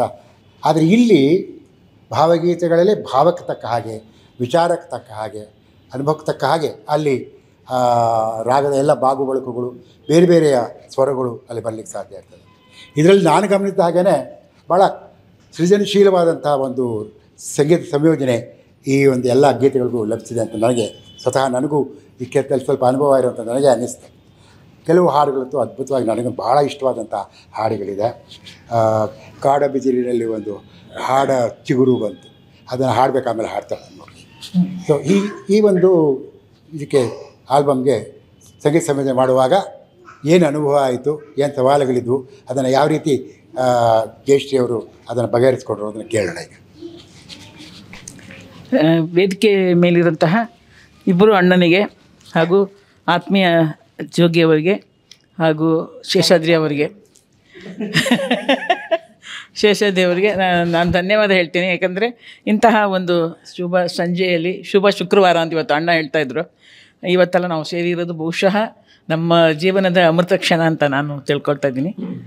ನಿಜವಾಗ್ಲೂ ಎಲ್ಲ ರಚಣ್ಣ ಹೇಳಿದ ಹಾಗೆ ಭಾವಗೀತೆಗೆ ನಾವು ಭಾವರಾಗ ಸಂಯೋಜನೆ, ಇದು ಸ್ವರ ಸಂಯೋಜನೆ ಖಂಡಿತ ಅಲ್ಲ, ಇದು ರಾಗ ಸಂಯೋಜನೆ. ಆದರೆ ರಾಗ ಸಂಯೋಜನೆಯೂ ಅಲ್ಲ, ಯಾಕಂದರೆ ಇದು ಭಾವ, ಸಾಹಿತ್ಯದ ಭಾವ, ಅಕ್ಷರದ ಭಾವ, ಪದದ ಭಾವ, ಅದರೊಳಗೇನೋ ಶಕ್ತಿ ಇದೆ. ಆ ಶಕ್ತಿ ಅದೇ ಬೇರೆ. ಅದು ನಾನು ಬೇಂದ್ರೆ ಹಾಡಿಗೆ ಸಂಯೋಜನೆ ಮಾಡಿದ್ದೀನಿ, ರಾಜರತ್ನ ಹಾಡಿಗೆ ಮಾಡಿದ್ದೀನಿ, ಕುವೆಂಪು ಅವ್ರ ಹಾಡಿಗೆ ಮಾಡಿದ್ದೀನಿ, ಪೂತಿನ ಅವ್ರ ಹಾಡಿಗೆ ಮಾಡಿದ್ದೀನಿ, JSS ಅವ್ರ ಹಾಡಿಗೆ ಮಾಡಿದ್ದೀನಿ, ಚನ್ನವೀರ ಕಣಿವೆ ಅವರ ಗೀತೆಗಳಿಗೆ ನಾನು ಮಾಡಿದ್ದೀನಿ, ಮಾಸ್ತಿಯವರ ಕವಿತೆಗಳು ಕೂಡ ನಾನು ಟ್ಯೂನ್ ಮಾಡಿದ್ದೀನಿ, ನಾನು ಕೂಡ ಹಾಡು ಬರೆದಿದ್ದೀನಿ. ಆದರೆ ನನಗೆ ಈ ಬಾರಿ ನನಗೆ ಈ 9 ಹಾಡುಗಳು ಒಂದು ರೀತಿ ನನಗೆ ಇನ್ನೊಂದು PhD ಮಾಡ್ದಂಗೆ ನನಗೆ ಅನುಭವ ಆಯಿತು. ಅಂದರೆ ನನಗೆ ಈ ಹಾಡುಗಳು ಅರ್ಥ ಪರಿಧಿಯೊಳಗೆ ಒಂದು ರೀತಿ ನನಗೆ ಈ ದೇವಾಲಯದ ಒಳಗೆ ಒಂದು ಮೂರ್ತಿ ಇದೆಯಲ್ಲ, ಆ ಮೂರ್ತಿ ಹಾಗೆ ನನಗೆ ಒಂದೊಂದು ಹಾಡು ನನಗೆ ಕಾಣ್ತಾ ಇದ್ದು, ಎಲ್ಲಿ ಕೂಡ ಆ ಪದದ ಆ ಒಂದು ಕಾವ್ಯ ಶಕ್ತಿಯಲ್ಲಿ ಒಂದು ನನಗೆ ವ್ಯಕ್ತಿತ್ವ ಕಾಣಿಸ್ತಾ ಇತ್ತು. ನನಗೆ ತಿಂಗಳ ರಾತ್ರಿ ಯಮುನಾ ತೀರ ಅಂತ ಒಂದು ಹಾಡು, ಅದರಲ್ಲಿ ಕೃಷ್ಣ ಕೊಳಲು ಉದ್ದಾಗ ಯಶೋದೆ ಅನಿಸುತ್ತೆ, ಅಯ್ಯೋ ನನ್ನ ಮಗ ಹಸುವಾಗಿರ್ಬೇಕು ಪಾಪ, ಅದಕ್ಕೋಸ್ಕರ ಕೊಳಲು ಊದ್ತಾ ಇದ್ದಾನೆ ಅಂತ ಅನಿಸುತ್ತೆ. ಅದನ್ನು ಮೊದಲನೇ ಪಲ್ಲವಿ ಬರೆದಿದ್ದಾರೆ. 2ನೇ ಚರಣದಲ್ಲಿ ಬರೆದಿದ್ದಾರೆ, ಕೃಷ್ಣ ಕೊಳಲು ಉದ್ದಾಗ ರಾಧೆಗೆ ಅನಿಸ್ತಂತೆ ನನ್ನ ತುಟಿ ಮುತ್ತು ಬೇಕು ಅನಿಸುತ್ತೆ, ಅದಕ್ಕೋಸ್ಕರ ಕೊಳಲು ಊದ್ತಾ ಇದ್ದೇನೆ ಅಂತ. 3ನೇ ಚರಣದಲ್ಲಿ ಕೃಷ್ಣ ಕೊಳಲು ಉದ್ದಾಗ ಗೋಕುಲದ ಹಿರಿಯರಿದ್ರಲ್ಲ ಅವರಿಗೆ ಅನಿಸುತ್ತಂತೆ, ಅಯ್ಯೋ ಎಲ್ಲೋ ಗೀತೆ ನುಡಿಸ್ತಾ ಇರಬೇಕು ಅವನು ಅಂತ ಅನಿಸುತ್ತಂತೆ. ಹಾಗಾದರೆ ನಿಮಗೇನು ಅನಿಸುತ್ತೆ ಅಂತ ಕಡೆಯಲ್ಲಿ ಕೇಳ್ತಾರೆ. ಅದು ಎಂತಹ ಒಂದು ದಿನ ರಾತ್ರಿ ಅಣ್ಣ ಯಾವ ಟೈಮಲ್ಲಿ ಹೇಳಿದ್ರು ಗೊತ್ತಿಲ್ಲ, ರಾತ್ರಿ 1 ಗಂಟೆಗೆ ಒಂದು ಹಾಡು ಕೊಡೋರು, ರಾತ್ರಿ 2 ಗಂಟೆಗೆ ಒಂದು ಹಾಡು ಕೊಡೋರು, ಒಂದ್ಸಲ ಬೆಳಗ್ಗೆ 7 ಗಂಟೆಗೆ ಒಂದು ಹಾಡು ಕೊಟ್ಟಿರೋರು. ಕೊಟ್ಟ ಮಾತಿನ ಹಾಗೆ ಅಣ್ಣ ನನಗೆ ಎಲ್ಲ ಹಾಡುಗಳನ್ನ ಬರ್ಕೊಟ್ರು. ಮಾರನೇ ದಿವಸ ಬೆಳಗ್ಗೆ ಹೇಳ್ತಾಯಿದ್ರು, ನಾಳೆ ಬೆಳಗ್ಗೆ ನಾನು ಆಸ್ಪತ್ರೆಗೆ ಹೋಗ್ತಾಯಿದ್ದೀನಮ್ಮ ಅಂತ. ಅಣ್ಣ ಯಾಕೆ ಅಂದೆ. ನಾಳೆ ನನಗೆ ಓಪನ್ ಹಾರ್ಟ್ ಸರ್ಜರಿ ಇದೆ ಅಂದರು. ನನಗೆ ಒಂದೇ ಸಲ ಎದೆ ಜಗ್ಗಂದೋಯ್ತು. ಹಿಂದಿನ ರಾತ್ರಿ 12 ಗಂಟೆ ಕೊಟ್ಟಿದ್ದಾರೆ, ಅದರ ಹಿಂದಿನ ರಾತ್ರಿ 2 ಗಂಟೆಗೆ ಒಂದು ಹಾಡು ಕೊಟ್ಟಿದ್ದಾರೆ. ಕಮಿಟ್ಮೆಂಟ್ ಅಂದರೆ, ಬದ್ಧತೆ ಅಂದರೆ ನಮ್ಮ ಅಣ್ಣ ಮುಖೇಶ್ವತಿಯವರು. ಮತ್ತು ಒಂದೊಂದು ಹಾಡುಗಳು ಕೂಡ ಒಂದು ಸಂದೇಶ, ಒಂದು ಸಮಾರೋಪ ಭಾಷಣ ಮಾಡುತ್ತೆ ನನಗೆ. ಕಡೆಯಲ್ಲಿ ಒಂದು ಸಮಾರೋಪ ಭಾಷಣ ಮಾಡುತ್ತೆ ನನಗೆ. ನನ್ನ ಮನಸ್ಸಿಗೆ ಆ ಕವಿತೆಗಳು ಹೇಗೆ ಅಂದರೆ ಒಂದು ಅಧ್ಯಯನ ಆಗೋಯ್ತು. ಈ ಧ್ಯಾನ ಒಂದು ನೀವು ಕೇಳಿದ್ರಿ, 1000 ಸುತ್ತಿಗೆ ಏಟಿನ ನಡುವೆ ಶಿಲಂಗಿರಲ್ಲಿ ಧ್ಯಾನ ಅಂತಾರೆ ನೋಡಿ. ನಾವು ಅಷ್ಟು ಕಷ್ಟಪಟ್ಟೆ, ಇಷ್ಟು ಕಷ್ಟಪಟ್ಟೆ, 1000 ಕಷ್ಟಪಟ್ಟೆ ಅಂತ ಹೇಳ್ಕೊತೀವಿ. ಆದರೆ ನಾವು ಮುಂದೆ ನಾವು ಶಿಲೆ ಆಗಬೇಕಾದ್ರೆ, ಒಂದು ಮೂರ್ತಿ ಆಗಬೇಕಾದ್ರೆ, ಆ ಶಿಲೆ ಆದಾಗ ನೀನು ಎಷ್ಟು ಕಷ್ಟ ನೀನು ಪಟ್ಟಿದೀಯ ಅನ್ನೋದನ್ನು ಅವರಲ್ಲಿ ಹೇಳ್ತಾರೆ. ಹಾಗೆ ನಾವು ಊಟ ಮಾಡ್ತೀವಲ್ಲ, ಆಗ ಅನ್ನ ಒಲೆಯಲ್ಲಿ ಉದಿತಾ ಇರುತ್ತೆ, ಧಗ ಅಂತ ಉರಿತಾರೆ. ಯಾಕೆ ಉರಿತಾ ಇರುತ್ತೆ? ಅಷ್ಟು ಜನಕ್ಕೆ ಅನ್ನ ಕೊಡೋಕ್ಕೆ. ನೀವು ಅಷ್ಟು ಜನ ಅನ್ನ ಕೊಡಬೇಕಾದ್ರೆ ನೀನು ಸಹಿಸ್ಕೋಬೇಕು. ಎಂತಹ ಸಂದೇಶ, ಜೀವನದ ಒಂದು ಪರಮಾವಧಿ ಅನಿಸುತ್ತೆ ನನಗೆ ಈ ಸಂದೇಶ. ನನಗೆ ಯಾವ ಕವಿಗಳು ಕೂಡ ನನಗೆ ಮನಸ್ಸಲ್ಲಿ ಅನಿಸಿರಲಿಲ್ಲ ನನಗೆ ಇಂತಹ ಒಂದು ಒಳ್ಳೆಯ ಕಾವ್ಯಶಕ್ತಿ, ಶಬ್ದಶಕ್ತಿ, ಅದರ ಭಾವನಾ ಶಕ್ತಿಗಳು ಬಹುಶಃ ಇಷ್ಟು ತೀವ್ರವಾದಂಥ ಹಾಡುಗಳು ನನಗೆ ಸಿಕ್ಕೇ ಇರಲಿಲ್ಲ ಅನಿಸುತ್ತೆ ನನಗೆ. ಈ 9 ಹಾಡುಗಳು ನನ್ನನ್ನು ಹೆಂಗೆ ಕಾಡೋದು ಅಂದರೆ, ಒಂದಕ್ಕಿಂತ ಒಂದು ಹಾಡು ಕಾಡೋದು. ಇನ್ನೊಂದು ಹಾಡು, ಕಾಡ ಬಿದಿರಿನಿಂದ ಒಂದು ಹಾಡ ಚಿಗುರು ಬಂತು ಅಂತಾರೆ. ಆ ಕೊಳಲು ಹೆಂಗೆ ಹುಟ್ಟಿತು ಅನ್ನೋಕ್ಕೆ ಬಿದಿರು ಹೆಂಗೆ ಕಾಣ್ತದೆ. ಬಿದಿರು ತುದಿಲಿ ಎಲೆ ಮಾತ್ರ ಹಸಿರಾಗಿರುತ್ತೆ, ಅದು ಇವ್ರು ಗಿಳಿ ಮರಿ ಹಾಕಿ ಕಾಣ್ತಂತೆ. ಇವ್ರಿಗೆ ಗಿಳಿಯ ಹಾಗೆ ಕುಂತು ಅಂತಾರೆ. ಎಂತಹ ಅದ್ಭುತವಂತಹ ಅವ್ರಿಗೆ ಒಂದು ವಿಷನ್ ಅಂತೀವಲ್ಲ, ದರ್ಶನ ಅನ್ನೋದು ತುಂಬ ನನಗೆ ಆಶ್ಚರ್ಯ ಆಯಿತು. ಹಾಗೂ ಕೇಳಿದೆ ಅಣ್ಣನಿಗೆ, ಅಣ್ಣ ನಿಜವಾದ ನ್ಯಾಯವನ್ನು ಕೊಟ್ಟಿದ್ದೀನಿ ನಾನು ನಿಮ್ಮ ಹಾಡುಗಳಿಗೆ, ನಿಮ್ಮ ಕವಿತೆಗಳಿಗೆ ಅಂತ. ಕವಿತೆಗಳು ಅಷ್ಟು ಶಬ್ದಶಕ್ತಿ, ಅಷ್ಟು ನಾದಶಕ್ತಿ, ಅಷ್ಟು ಭಾವಶಕ್ತಿಗಳಿವೆ. ಇನ್ನೊಂದು ಕಳೆದ ಹಳೆಯ ರಾಗವೇ ಅಂತ ಒಂದಿದೆ, ಎಂತಹ ಅದ್ಭುತವಾದಂಥ ರಾಗ. ಅದು ನಮ್ಮ ನೆನಪುಗಳು ಮತ್ತೆ ಮತ್ತೆ ಕಾಡ್ತಾ ಇರುತ್ತೆ. ಅದರಲ್ಲಿ 2ನೇ ಒಂದು ಚರಣ ಹೇಳ್ಬೇಕಾದ್ರೆ ಹತ್ಬಿಟ್ಟೆ ನಾನು. ನನ್ನ ಮಗಳು ಹೇಳ್ತಾಯಿದ್ಲು, ಏನಮ್ಮ ನೀನೇ ಹತ್ಬಿಟ್ಟೆಲ್ಲ ಅಂತ. ಅಷ್ಟು ಭಾವುಕತೆ ಆ ಒಂದು ಹಾಡಿನಲ್ಲಿ, ಆ ಪದದಲ್ಲಿ, ಶಕ್ತಿಯಲ್ಲಿ ಒಂದು ವ್ಯಕ್ತಿತ್ವ. ನನಗೆ ಒಂದೊಂದು ಹಾಡು ಒಂದು ವ್ಯಕ್ತಿತ್ವ ಹಾಗೆ ನನಗೆ. ಇನ್ನೊಂದು ಹೇಳ್ತಾರೆ, ಬಂದದ್ದೆಲ್ಲ ಬರಲಿ ಅಂತಂದು ಹೇಳ್ತಾರೆ. ನೋವು ನಿವಾರಿಸು ಎನ್ನುವುದಿಲ್ಲ, ನೋವನ್ನು ಸಹಿಸೋ ಶಕ್ತಿ ಕೊಡು ಅಂತಾರೆ. ನಾನು ನಿಜವಾಗ್ಲೂ ಏನು ಕಳ್ಕೊಳ್ತಾ ಇದ್ದೆ, ದೇವರೇ ನನ್ನ ಮಂಡಿನೋ ಹೋಗ್ಸಪ್ಪ, ನನ್ನ ಕಾಲನ್ನ ಹೋಗ್ಸಪ್ಪ ಅಂತ ಕೇಳ್ಕೊತಾ ಇದ್ದೆ. ನಾನು ಅನ್ಕೋತಾ ಇರಲಿಲ್ಲ ಆ ಸಹಿಸೋಕ್ಕೆ ಶಕ್ತಿ ಕೊಡೋದು, ನಾನು ಅನ್ಕೋತಾ ಇರಲಿಲ್ಲ. ಬಹುಶಃ ಅನ್ಸತ್ತೆ ನನಗೆ ಇದೊಂಥರ ಜೀವನಕ್ಕೆ ಬೇಕಾದಂತಹ ಗೀತೆ. ಅದು ಭಗವದ್ಗೀತೆ, ಇದು ಜೀವನಕ್ಕೆ ಬೇಕಾದಂತಹ ಭಾವಗೀತೆ. ನಾವು ಹೇಗೆ ಬದುಕಬೇಕು ಅನ್ನೋದನ್ನು, ಒಬ್ಬ ವ್ಯಕ್ತಿ ಹೇಗೆ ಬದುಕಬೇಕು ಅನ್ನೋದನ್ನು ನಮ್ಮ ಭಾವಗೀತೆಗಳು ಹೇಳ್ಕೊಡುತ್ತವೆ. ಅದಕ್ಕೆ ನಾನು ಹೇಳ್ತಾ ಇದ್ದೆ, ಸುಗಮ ಸಂಗೀತ ಒಂದು ರೀತಿಯ ಜೀವನ ದರ್ಶನ, ಅದು ಜೀವನ ದರ್ಶನ. ಮತ್ತು ಅಣ್ಣ ಬರೆದಿರೋ ಹಾಡುಗಳು ಭೂತ, ವರ್ತಮಾನ, ಭವಿಷ್ಯ ಕೂಡ ಆಗುತ್ತೆ. ಅದು ಕೇವಲ ವರ್ತಮಾನ ಅಲ್ಲ, ಬರೀ ಪ್ರೇಮಗೀತೆ ಅಲ್ಲ. ಬರೀ ಪ್ರೇಮಗೀತೆ ಆದರೆ ಅಲ್ಲಿಗೆ ಮರ್ತು ಹೋಗ್ತದೆ. ಇಷ್ಟು ಒಳ್ಳೊಳ್ಳೆ ಹಾಡನ್ನು ಕೊಟ್ಟಿದ್ದಾರೆ ಅಣ್ಣ ಅಂದರೆ. ಆಮೇಲೆ ಇನ್ನೊಂದು, ಮಗಳು ಹುಟ್ಟಿದಳೆಂದು ಮುಖ ತಿರುಗಿಸಬೇಡ ಅಂತ ಒಂದು ಹಾಡು. ನಾವು ಸಾಮಾನ್ಯವಾಗಿ ಹೆಣ್ಣು ಮಗು ಹುಟ್ಟಿದ್ರೆ ಅಯ್ಯೋ ಹೆಣ್ಣ ಅಂತಾರಲ್ಲ, ಅದಕ್ಕೆ ಹೇಳ್ತಾರೆ ಮಗಳೇ ಮಹಾಲಕ್ಷ್ಮಿ ನೋಡ ಅಂತಾರೆ. ಕಡೆಗೆ ಆ ಹೆಣ್ಣನ್ನು ಸರಸ್ವತಿ, ಲಕ್ಷ್ಮಿ, ಪಾರ್ವತಿ ಅಂತ ಹೇಳಿ ನೋಡ್ತಾರೆ. ಆ ಒಂದು ಹೆಣ್ಣಲ್ಲಿ ಮಗಳು ಹುಟ್ಟಿದಳೆಂದು ಮುಖ ತಿರುಗಿಸಬೇಡ ಅಂತ ಒಂದು ಹಾಡು. ಕೊನೆಗೆ ಆ ಒಂದು ದಿವಸ ಅಣ್ಣಂಗೆ ಹೇಳಿದೆ, ಅಣ್ಣ ನೀವು ಹುಚ್ಚುಕೋಡಿ ಮನಸ್ಸು ಬರೆದಿದ್ದೀರಲ್ಲ, ಅದರ ನೆಕ್ಸ್ಟ್ ಸ್ಟೇಜ್ ಒಂದು ಬರ್ಕೊಡಿ ಅಣ್ಣ ಅಂದೆ. ಪ್ರಯತ್ನಿಸ್ತೀನಿ ಸೋದರಿ ಅಂತ ಮೆಸೇಜ್ ಮಾಡಿದ್ರು ರಾತ್ರಿ 12:15. ಮಾರನೇ ದಿವಸ ಬೆಳಿಗ್ಗೆ ಒಂದು ರೆಡಿ ಆಯಿತು ಒಂದು ಹಾಡು. ಆ 16 ಕೋಡಿ ಇಂದು ಬಂಡಿ ಎಳೆವ ಜೋಡಿ ಅಂತ ತುಂಬ ಅದ್ಭುತವಾಗಿ ಬರ್ಕೊಟ್ಟಿದ್ದಾರೆ. ಅದು ಒಂದು ಹುಡುಗಿ 16 ಹುಡುಗಿ ಹೇಗೆ ಅವಳು ಸಂತೃಪ್ತಿಯಾದಂಥ ಒಬ್ಬ ಗೃಹಿಣಿ ಆದಳು ಅಂತೇಳಿ ಕೊನೆಗೆ ಕುಂಕುಮ ಭರಣಿ ಅಂತಾರೆ ಅವಳನ್ನ. ಅವಳಿಗೆ ಎಂತೆಂಥ ಉಪಮೆಗಳು ಕೊಡ್ತಾರೆ ಅಂದರೆ ನೀರು ಮುಗಿಲ ನೌಕಿ ಅಂತಾರೆ. ನಾನು ಬಹುಶಃ ಅಂತಹ ಪದ ಕೇಳೇ ಇರಲಿಲ್ಲ. ನಾನು ಮುಗಿಲೂ ಕೇಳಿದ್ವಿ, ನೀರು ಮುಗಿಲು ಕೇಳಿದ್ವಿ, ನೀರು ಮುಗಿಲ ನೌಕಿ ಅಂತೆ ಅವಳು. ಯಾರು 16 ಹುಡುಗಿ ಇವಾಗ ಹೆಂಗಾಗಿದ್ದಾಳು ಅವಳು ಅಂತ ಎಂತಹ ಒಂದು ಅದ್ಭುತವಾದಂತಹ ಒಂದು ಪ್ರತಿಮೆ. ಹಾಗೆಯೇ ಲೋಕದ ಕಣ್ಣಿಗೆ ಅಂತ ಒಂದು ಹಾಡು ಬರೆದಿದ್ರು ಅಣ್ಣ. ತುಂಬ ಬಹುಶಃ ಅದನ್ನು ಹಾಡದೇ ಇರೋರೇ ಇಲ್ಲ. ಲೋಕದ ಕಣ್ಣಿಗೆ ಅದನ್ನು ಮುಂದಿನ ಬರ್ಕೊಡಿ ಅಣ್ಣ ನಾನು ಅಂತ ಕೇಳಿದೆ. ಮುಂದಿನ ಒಂದು ನೆಕ್ಸ್ಟ್ ಸ್ಟೇಜ್ ಬರ್ಕೊಡಿ ಅಂತ. ಅದಕ್ಕೂ ಅವರು ನನಗೆ ತಿಂಗಳ ರಾತ್ರಿ ಬರ್ಕೊಟ್ರು. ಅದ್ಭುತವಾದಂತಹ ಕವಿತೆ, ಒಂದಕ್ಕಿಂತ ಒಂದು ಬೇರೆ ಬೇರೆ. ನನಗೊಂದು ಸವಾಲು ಏನು ಅಂದರೆ ಅವಳು ಒಬ್ಬಳೇ ಹಾಡೋದು, ಸೋಲೋ ಒಬ್ಬಳೇ 9 ಹಾಡು. ನಾನು ಮಾಡೋದೆಲ್ಲ 9 ಹಾಡೆ. ನನ್ನ ನಂಬರ್ಸ್ 9, ನನ್ನ ಫೋನ್ ನಂಬರ್, ನೀವು ಕಾರ್ ನಂಬರ್ ಎಲ್ಲ 9. ಸೊ ನಾನು 9 ಹಾಡು ಮಾಡೋದು. ಆ 9 ಹಾಡನ್ನು ಒಬ್ಬಳೇ ಹಾಡಿದಾಗ ಅದು ಎಷ್ಟು, ನನ್ನ ಬರ್ಡೇ ಕೂಡ 9. ಹಾಗೆ ಯಾವ ವೈವಿಧ್ಯತೆ ಇರಬೇಕು ಅನ್ನೋದನ್ನ ಅಣ್ಣ ನನಗೆ ಅಷ್ಟು ಒಳ್ಳೆಯ ಸಾಹಿತ್ಯದಲ್ಲಿ ಹಾಕ್ಕೊಡ್ತಾರೆ. ಒಂದು ಹಾಡಿಗಿಂತ ಒಂದು ಹಾಡು ಭಿನ್ನ, ಒಂದು ಹಾಡಿಗಿಂತ ಒಂದು ಸಬ್ಜೆಕ್ಟು ಭಿನ್ನ. ಜೊತೆಯಲ್ಲಿ ಕೊನೆಯಲ್ಲಿ ಒಂದು ಧ್ವನಿ ಇರುತ್ತೆ. ಆ ಕವಿತೆಯಲ್ಲಿ ಕೊನೆಯಲ್ಲಿ ಒಂದು ಧ್ವನಿ, ಒಂದು ಸಂದೇಶ ಎಲ್ಲ ಇರುತ್ತೆ. ಅಣ್ಣ ಹೇಳಿದ್ರು, ಏನಮ್ಮ 80 ವರ್ಷದವನು ನಾನು, ಹೆಂಗಿದೆ ಹಾಡು ಅಂತ. 0 ತೆಗೆದುಹಾಕ್ಬಿಡಿ, ನಿಮಗೆ 8 ವರ್ಷ ಅಂದೆ. ಅದ್ಭುತವಾಗಿ ಅಂತಹ ಜೀವನ ಚೈತನ್ಯವನ್ನು ಅಣ್ಣ ಅವರ ಕಾವ್ಯ ಶಕ್ತಿಯಲ್ಲಿ ಬರ್ಕೊಟ್ಟು ಅದನ್ನು ನನಗೆ ಕೊಟ್ಟಿರೋದು ನನಗೊಂದು ರೀತಿ ಒಂದು ಅದ್ಭುತವಾದ ಸವಾಲು ಅಂತ ಆಯಿತು.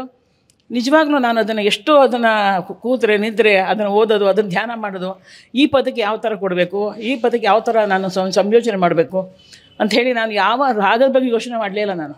ಅಂದರೆ ಇನ್ನೊಂದು ಮುಖ್ಯವಾದ ವಿಷಯ ಅಂದರೆ ಸುಗಮ ಸಂಗೀತಕ್ಕೆ ಬೇಕಾದಂಥ ಒಂದು ಗೇಯತೆ, ಅದರ ನಾದ ಲಾಲಿತ್ಯ, ಅದೆಲ್ಲವನ್ನು ಕೂಡ ನಮ್ಮ ವೆಂಕಟೇಶ್ಮೂರ್ತಿಗಳು, ನಮ್ಮ ಅಣ್ಣ ಡಾಕ್ಟರ್ HSV ಅವರ ಹಾಡುಗಳಲ್ಲಿ ನಾವು ಕಾಣೋದೇ ಅದು.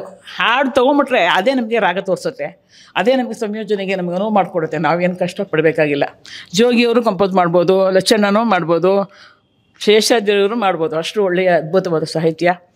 ಅಣ್ಣ ಪ್ರೀತಿಯಿಂದ ನನಗೆ ಹಾಡನ್ನು ಬರೆದು ಕೊಟ್ಟಿದ್ದಕ್ಕೆ ತುಂಬ ನಾನು ಧನ್ಯವಾದ ತಿಳಿಸ್ತೀನಿ. ನನಗೂ ಒಂದು ರೀತಿಯ 2002 ನಾನು ಸುಗಮ ಸಂಗೀತ ಬಗ್ಗೆ ಡಾಕ್ಟರೇಟ್ ಮಾಡಿದೆ. ಈಗ ಅದಕ್ಕಿಂತ ಒಂದು ಹೆಚ್ಚಿನ ಪದವಿ ನನಗೆ ಬಂದಿದೆ ಅಂತ ನಾನು ತಿಳ್ಕೊಳ್ತೀನಿ. ನನಗೆ ಸಮಾಧಾನ ಕೊಟ್ಟಂತಹ ಅದ್ಭುತವಾದಂಥ 9 ಹಾಡುಗಳು ನಿಮ್ಮೆಲ್ಲರಿಗೂ ಕೂಡ ಇಷ್ಟ ಆಗ್ಬೋದು. ಈ ಹಾಡಿನ ಸಾಹಿತ್ಯ, ಭಾವ, ಲಾಲಿತ್ಯ, ಗೇಯತೆ, ಹಾಡುಗಾರಿಕೆ, ಸಂಗೀತದ ಬಗ್ಗೆ ಹೇಳಬೇಕು ಅಂದರೆ ವಾದ್ಯ ಸಂಗೀತವನ್ನು ನಾನು ಸ್ವಲ್ಪ ವಿಶೇಷವಾಗಿ ಇದನ್ನು ಪ್ರಯೋಗ ಮಾಡಿದೆ. ಈಗಿನ ಕಾಲದ ಯುವ ಪೀಳಿಗೆಗೆ ನಮ್ಮ ಹಳೆಯ ಶೈಲಿಯ ಒಂದು ವಾದ್ಯ ಸಂಯೋಜನೆ ಎಷ್ಟು ಆಗದೆ ಇರಬಹುದು. ಈಗ ಸ್ವಲ್ಪ ಎಲ್ಲ ಕೈಕಾಲಲ್ಲಿ ಅಡಿಸಿ ಸ್ವಲ್ಪ ಡ್ಯಾನ್ಸ್ ಮಾಡೋದು, ಸ್ವಲ್ಪ ಆ ಥರ ತಾಳಕ್ಕೆ ಜಾಸ್ತಿ, ನಾದಕ್ಕೆ ಜಾಸ್ತಿ ಇಷ್ಟಪಡುವಂತಹ ಒಂದು ಯುವ ಜನಾಂಗ ಇರೋದ್ರಿಂದ ನಾನು ಇದಕ್ಕೆ ವಾದ್ಯ ಸಂಗೀತವನ್ನು ಸ್ವಲ್ಪ ಬೇರೆ ಥರ ಮಾಡಿದ್ದೀನಿ. ನನಗೆ ಈ ಒಂದು ಹಾಡುಗಳನ್ನು ಯೂಟ್ಯೂಬ್ಗೆ ಹಾಕ್ಕೊಡೋಕ್ಕೆ ನಮಗೆ ಅನುವು ಮಾಡಿಕೊಟ್ಟವ್ರು, ಸಹಾಯ ಮಾಡಿಕೊಟ್ಟವರು ನನ್ನ ಆತ್ಮೀಯ ಮಿತ್ರರಂಥ ಶ್ರೀ ಪ್ರಸನ್ನ ಅನ್ನೋರು. ಅವರಿಗೆ ನಾನು ಧನ್ಯವಾದಗಳನ್ನ ಅರ್ಪಿಸ್ತೇನೆ. ಮತ್ತು ನನ್ನ ಈ ಒಂದು ಕಾರ್ಯಕ್ರಮಕ್ಕೆ ನನಗೆ ವಾದ್ಯ ಸಂಗೀತವನ್ನು ಮಾಡಿಕೊಟ್ಟವರು ಶಬೀರ್ ಅಹ್ಮದ್ ಅಂತ, ಅವರನ್ನು ನಾನು ವಿಶೇಷವಾಗಿ ಅಭಿನಂದಿಸ್ತೇನೆ. ಹಾಗೆ ನನಗೆ ವಿಶೇಷ ಕೊಳಲು ವಾದನದಲ್ಲಿ ಡಾಕ್ಟರ್ ಪ್ರವೀಣ್ ಗೋಡ್ಕಿಂಡಿ ನನಗೆ 2 ಹಾಡುಗಳಿಗೆ ಕೊಳಲು ನುಡಿಸಿಕೊಟ್ಟಿದ್ದಾರೆ. ಅವರು ಪಾಪ ಅವತ್ತು ತಾನೇ ನಾನು ಫೋನ್ ಮಾಡಿದ ದಿವಸ ಅಮೇರಿಕಾದಿಂದ ಬಂದಿದ್ದರು, 2 ತಿಂಗಳ ಪ್ರವಾಸ ಮುಗಿಸಿ ಬಂದಿದ್ದರು. ನಾನು ಹೇಳಿದ ತಕ್ಷಣ, ಅಮ್ಮ ಇವತ್ತೊಂದು ದಿವಸ ತುಂಬ ಜಟ್ಲಾಗಿದೆ, ನಾಳೆ ಮಾಡಿಕೊಡ್ತೀನಿ ಅಂತ ಹೇಳಿ 2 ಸಲ ನನಗೆ ಅದ್ಭುತವಾಗಿ 2 ಹಾಡುಗಳಿಗೆ, ಆ ಕೊಳಲಿನ ಹಾಡು ಮತ್ತು ಆ ತಿಂಗಳು ರಾತ್ರಿ ಕೃಷ್ಣ ಕೊಳಲು ನುಡಿಸೋದು, ಆ 2ಕ್ಕೂ ಅದ್ಭುತವಾಗಿ ನನ್ನ ಕೊಳಲು ನುಡಿಸಿಕೊಟ್ರು. ಮತ್ತು ನಾನು ಈ ದಿನ ನನ್ನ ಕಾರ್ಯಕ್ರಮಕ್ಕೆ ನಮಗೆ ತುಂಬ ಅನುವು ಮಾಡಿಕೊಟ್ಟವರು ನನ್ನ ಆತ್ಮೀಯ ಮಾನಸ ಪುತ್ರ ಶ್ರೀ ಬಾಲಾಜಿಯವರು ಕೂಡ ನಾನು ವಿಶೇಷವಾಗಿ ಧನ್ಯವಾದಗಳನ್ನ ಅರ್ಪಿಸ್ತೇನೆ. ಈ ಒಂದು ಕಾರ್ಯಕ್ರಮವನ್ನು ಯೋಜಿಸಿಕೊಟ್ಟವರು ನಮ್ಮ ಲಚ್ಚಣ್ಣ ಅವರು ನನ್ನ ಹೇಳಿ ಎಲ್ಲ ಒಂದು ವ್ಯವಸ್ಥೆ ಅವ್ರು ಮಾಡಿಕೊಡದೇ ಇದ್ದರೆ ಬಹುಶಃ ಇಷ್ಟು ಸುಂದರವಾಗಿ ಈ ಕಾರ್ಯಕ್ರಮ ಇಷ್ಟು ಬೇಗ ಆಗ್ತಾಯಿಲ್ಲ ಅಂತ ಅನಿಸುತ್ತೆ ನನಗೆ. ನನ್ನ 2 ಅಣ್ಣ, ನನ್ನ ಅಶ್ವಿನಿ ದೇವತೆಗಳಾದಂಥ 2 ಅಣ್ಣಂದಿರಿಗೆ ನಾನು ಮತ್ತೊಮ್ಮೆ ನಾನು ಧನ್ಯವಾದಗಳನ್ನ ಅರ್ಪಿಸ್ತೇನೆ. ಮತ್ತು ಇನ್ನೊಂದು ಮರೆತೆ, ನನಗೆ ಬೇಕಾದಂತಹ ಈ ಒಂದು ಪೋಸ್ಟರು ಮತ್ತು ಸಂಬಂಧಪಟ್ಟಂತಹ ಬಿಡುಗಡೆಗೆ ಬೇಕಾದಂತಹ ಚಿತ್ರ ಎಲ್ಲವನ್ನು ಕೂಡ ನನಗೆ ವ್ಯವಸ್ಥೆ ಮಾಡಿಕೊಟ್ಟವರು ಪುನೀತ್ ಅನ್ನೋಂಥ ಒಬ್ಬರು ಪುನೀತ್ ಅನ್ನೋರು. ಅಶ್ವಥ್ ಅವರ ಸಂಸ್ಥೆಯನ್ನು ಅವರು ನಡೆಸ್ತಾ ಇದ್ದಾರೆ. ಅವರ ಅಶ್ವಥ್ ಹಾಡುಗಳ ಬಗ್ಗೆ ಅಶ್ವಥ್ ಅವರ ಕಾರ್ಯಕ್ರಮವನ್ನು ಮಾಡ್ತಾರೆ ಅವರು. ಅವರಿಗೆ ವಿಶೇಷವಾದಂತಹ ನಾನು ಧನ್ಯವಾದಗಳನ್ನ ಅರ್ಪಿಸ್ತೀನಿ. ಯಾಕಂದರೆ ನನಗೆ ಆಚೆ ಹೋಗೋಕ್ಕೆ ಕಷ್ಟ ಆಗುವಂತಹ ಈ ಒಂದು ಸ್ಥಿತಿಯಲ್ಲಿ ನನಗೆ ಹೊರಗಡೆ ಹೋಗೋಕ್ಕಾಗದೇ ಇದ್ದಾಗ ಎಲ್ಲ ನನ್ನ ಕೆಲಸವನ್ನು ಮಾಡಿಕೊಟ್ಟಂತಹ ನನ್ನ ಪುಟ್ಟ ಮಕ್ಕಳು, ನನ್ನ ಸೋದರ ಸಮಾನರು, ನನ್ನ ಮಕ್ಕಳ ಸಮಾನರಾದಂತಹ ಇನ್ನೂ ಅನೇಕರಿದ್ದಾರೆ. ಮೇಲಪ್ಪ ಒಬ್ಬ ಇದ್ದಾನೆ, ಬಾಲಾಜಿ ಒಬ್ಬರಿದ್ದಾರೆ, ಪುನೀತ್ ಇದ್ದಾರೆ, ಮತ್ತು ಅನುರಾಗ್ ಗದ್ದಿ, ಇವರೆಲ್ಲರಿಗೂ ಕೂಡ ನಾನು ವಿಶೇಷವಾಗಿ ನಾನು ಧನ್ಯವಾದಗಳು ಅರ್ಪಿಸ್ತೀನಿ. ನೀವು ಯಾರನ್ನಾದ್ರೂ ಮರ್ತಿದ್ರೆ ದಯಮಾಡಿ ಕ್ಷಮಿಸಿ. ಜಯಶ್ರೀ ಭಾಳ ಭಾವುಕವಾಗಿ ಮಾತಾಡಿದಾಳೆ. ಜಯಶ್ರೀ ಸುಗಮ ಸಂಗೀತಕ್ಕೆ ಅವರ ಅರವಿಂದ್ ಸ್ಟುಡಿಯೋ ಇದೆಯಲ್ಲ, ಸುಗಮ ಸಂಗೀತಕ್ಕೆ ಅರವಿಂದ್ ಸ್ಟುಡಿಯೋ ಸಲ್ಲಿಸಿರೋದೇ ಭಾಳ ದೊಡ್ಡ ಸೇವೆ. ಅದು ಅಂದರೆ ಆ ಸೇವೆ ಅವ್ರು ತಿಳ್ಕೊಂಡಿದ್ದೀರೋ ಇಲ್ಲೋ, ನಮಗೆಲ್ಲ ಅದು ಸಾಂಸ್ಕೃತಿಕ ಕೇಂದ್ರ. ನಮ್ಮ ಶೇಷಾದ್ರಿಯವರು ಹೇಳಿದಾಗ ಅರವಿಂದ್ ಸ್ಟುಡಿಯೋ, ನಾ ಚಿಂತಾಮಣಿಯಿಂದ ಅಲ್ಲಿಗೆ ಬರ್ತಿದ್ನಲ್ವ, ಅದು ಅದ್ಭುತವಾದ ಆ ರೀತಿಯ ನಮ್ಮೊಂದು ಕುಟುಂಬದ ಒಂದು ಭಾವನೆ ಅಲ್ಲಿ ಬರ್ತಾಯಿತ್ತು. ಆವಾಗ ಯಾವಾಗಲೂ ಕೂಡ ಅರವಿಂದ್ ಇರ್ತಿದ್ರು ಮತ್ತು ಜಯಶ್ರೀನೂ ಇದ್ದೇ ಇರ್ತಾರೆ, ನಮ್ಮ ಜೊತೆಗಿದ್ದೇ ಇರ್ತಾಯಿದ್ಲು ಆ ಕಾಲದಿಂದನೂ. ಮತ್ತು ಜಯಶ್ರೀ ನಾ ಹೇಳಿದ ಹಾಗೆ ಮೊದಲೇ ಸಂಗೀತ ನಿರ್ದೇಶಕಿಯಾಗಿ ಬೇಕಾದಷ್ಟು 100 ಕ್ಯಾಸೆಟ್ಸ್ಗಳನ್ನು ಮಾಡಿದ್ದಾಳೆ. ಅದು ಭಾವಗೀತೆಗಳಿರ್ತಾರಲ್ಲ ಎಲ್ಲವನ್ನೂ ಕೂಡ. ಜಯಶ್ರೀಯ ಇನ್ನು ಬಹಳ ಒಂದು ದೊಡ್ಡ ಕೊಡುಗೆ ಅರವಿಂದ್ ಮತ್ತು ಜಯಶ್ರೀಯ ಕೊಡುಗೆ ಏನಪ್ಪ ಅಂತಂದ್ರೆ, ಈ ಸುಗಮ ಸಂಗೀತ ಕ್ಷೇತ್ರಕ್ಕೆ ಭಾಳ ದೊಡ್ಡ ಕೊಡುಗೆ ಅಂತಂದರೆ ಶ್ರೀರಕ್ಷಾ. ಅದ್ಭುತವಾದ ಗಾಯಕಿ. ಇದರಲ್ಲಿ ಈ ಹಾಡುಗಳಂತೂ ನಾನು ಕೇಳಿದಾಗ ನನಗೆ ಐ ವಾಸ್ ಕ್ಲೀನ್ ಬೌಲ್ಡ್. ಭಾಳ ಅದ್ಭುತವಾದ, ತುಂಬ ಚೆನ್ನಾಗಿ ಹಾಡಿದ್ದಾಳೆ ಕೂಡ. ಈಗ ತಾನೇ ಜಯಶ್ರೀ ಹೇಳ್ತಾಯಿದ್ಲು, ಕಾಡಬಿದಿರಿನಿಂದ ಒಂದು ಹಾಡ ಚಿಗುರು ಬಂತು. ಭಾಳ ಬ್ಯೂಟಿಫುಲ್. ಅದರ ಕಲ್ಪನೆಯೇ ಭಾಳ ಚೆನ್ನಾಗಿದೆ. ಮೊದಲು ಕವಿತೆಯ ಕಲ್ಪನೆಯೇ ಮೊದಲು ಕವಿಗೆ ನಮ್ಮ ಅಭಿನಂದನೆ ಹೇಳಬೇಕು. ಆನಂತರ ಅದನ್ನು ಅಷ್ಟೇ ಅದ್ಭುತವಾಗಿ ರಾಗ ಸಂಯೋಜನೆ ಮಾಡಿದ್ದಾಳೆ ಜಯಶ್ರೀ, ಮತ್ತು ಅಷ್ಟೇ ಅದ್ಭುತವಾಗಿ ಶ್ರೀರಕ್ಷಾ ಹಾಡಿದ್ದಾಳೆ. ಅದ್ರ ಜೊತೆಗೆ ಅಷ್ಟೇ ಅದ್ಭುತವಾಗಿ ನಮ್ಮ ಪ್ರವೀಣ್ ಗೋಡ್ಖಿಂಡಿಯ ಕೊಳಲು, ಅದೇ ಒಂದು ವಿಶೇಷವಾದ ಒಂದು ಆಕರ್ಷಣೆ ಅದರಲ್ಲಿ ಕಾಣುತ್ತೆ ಕೂಡ. ಹಾಗಾಗಿ ಆ ಹಾಡನ್ನು ಅದರ ಒಂದು ಪಲ್ಲವಿ ಚರಣವನ್ನು ಹಾಡಬೇಕು ಅಂತ ನಾನು ಶ್ರೀರಕ್ಷಾನ ಕೇಳ್ತಾ ಇದ್ದೀನಿ. ಕಾಡಬಿದಿರಿನಿಂದ ಒಂದು ಹಾಡ ಚಿಗುರು ಬಂತು, ಕಾಡಬಿದಿರಿನಿಂದ ಒಂದು ಹಾಡ ಚಿಗುರು ಬಂತು, ಮರದ ಹರೆಯ ತುದಿಯಲೊಂದು ಗಿಳಿಯ ಹಾಗೆ ಕುಂತು, ಮರದ ಹರೆಯ ತುದಿಯಲೊಂದು ಗಿಳಿಯ ಹಾಗೆ ಕುಂತು, ಗಿಳಿಯ ಹಾಗೆ ಕುಂತು, ಗಿಳಿಯ ಹಾಗೆ ಕುಂತು, ಕಾಡಬಿದಿರಿನಿಂದ ಒಂದು ಹಾಡ ಚಿಗುರು ಬಂತು, ಹಾಡ ಚಿಗುರು ಬಂತು, ಹಾಡ ಚಿಗುರು ಬಂತು.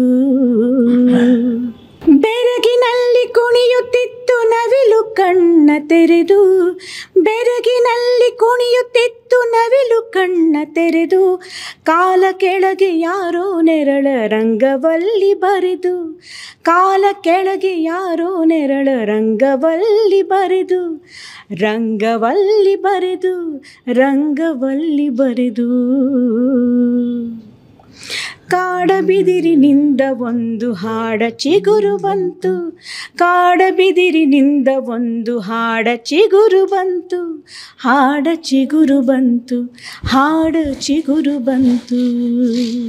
ಈಗ ಜೋಗಿಯವರು ವೆಂಕಟೇಶ ಮೂರ್ತಿಯವರ ಭಾವಗೀತೆಗಳ ಬಗ್ಗೆ ಒಟ್ಟಾರೆಯಾಗಿ, ಯಾಕಂದರೆ ಅವರು ಈಗಾಗಲೇ ಅವರ ಸಮಗ್ರ ಭಾವಗೀತೆಗಳ ಸಂಕಲನ ಪ್ರೀತಿಯು ನೀಡಿದ ಕಣ್ಣು, ಅದಕ್ಕೆ ಜೋಗಿಯವರದ್ದ ಬೆನ್ನುಡಿ ಇದೆ.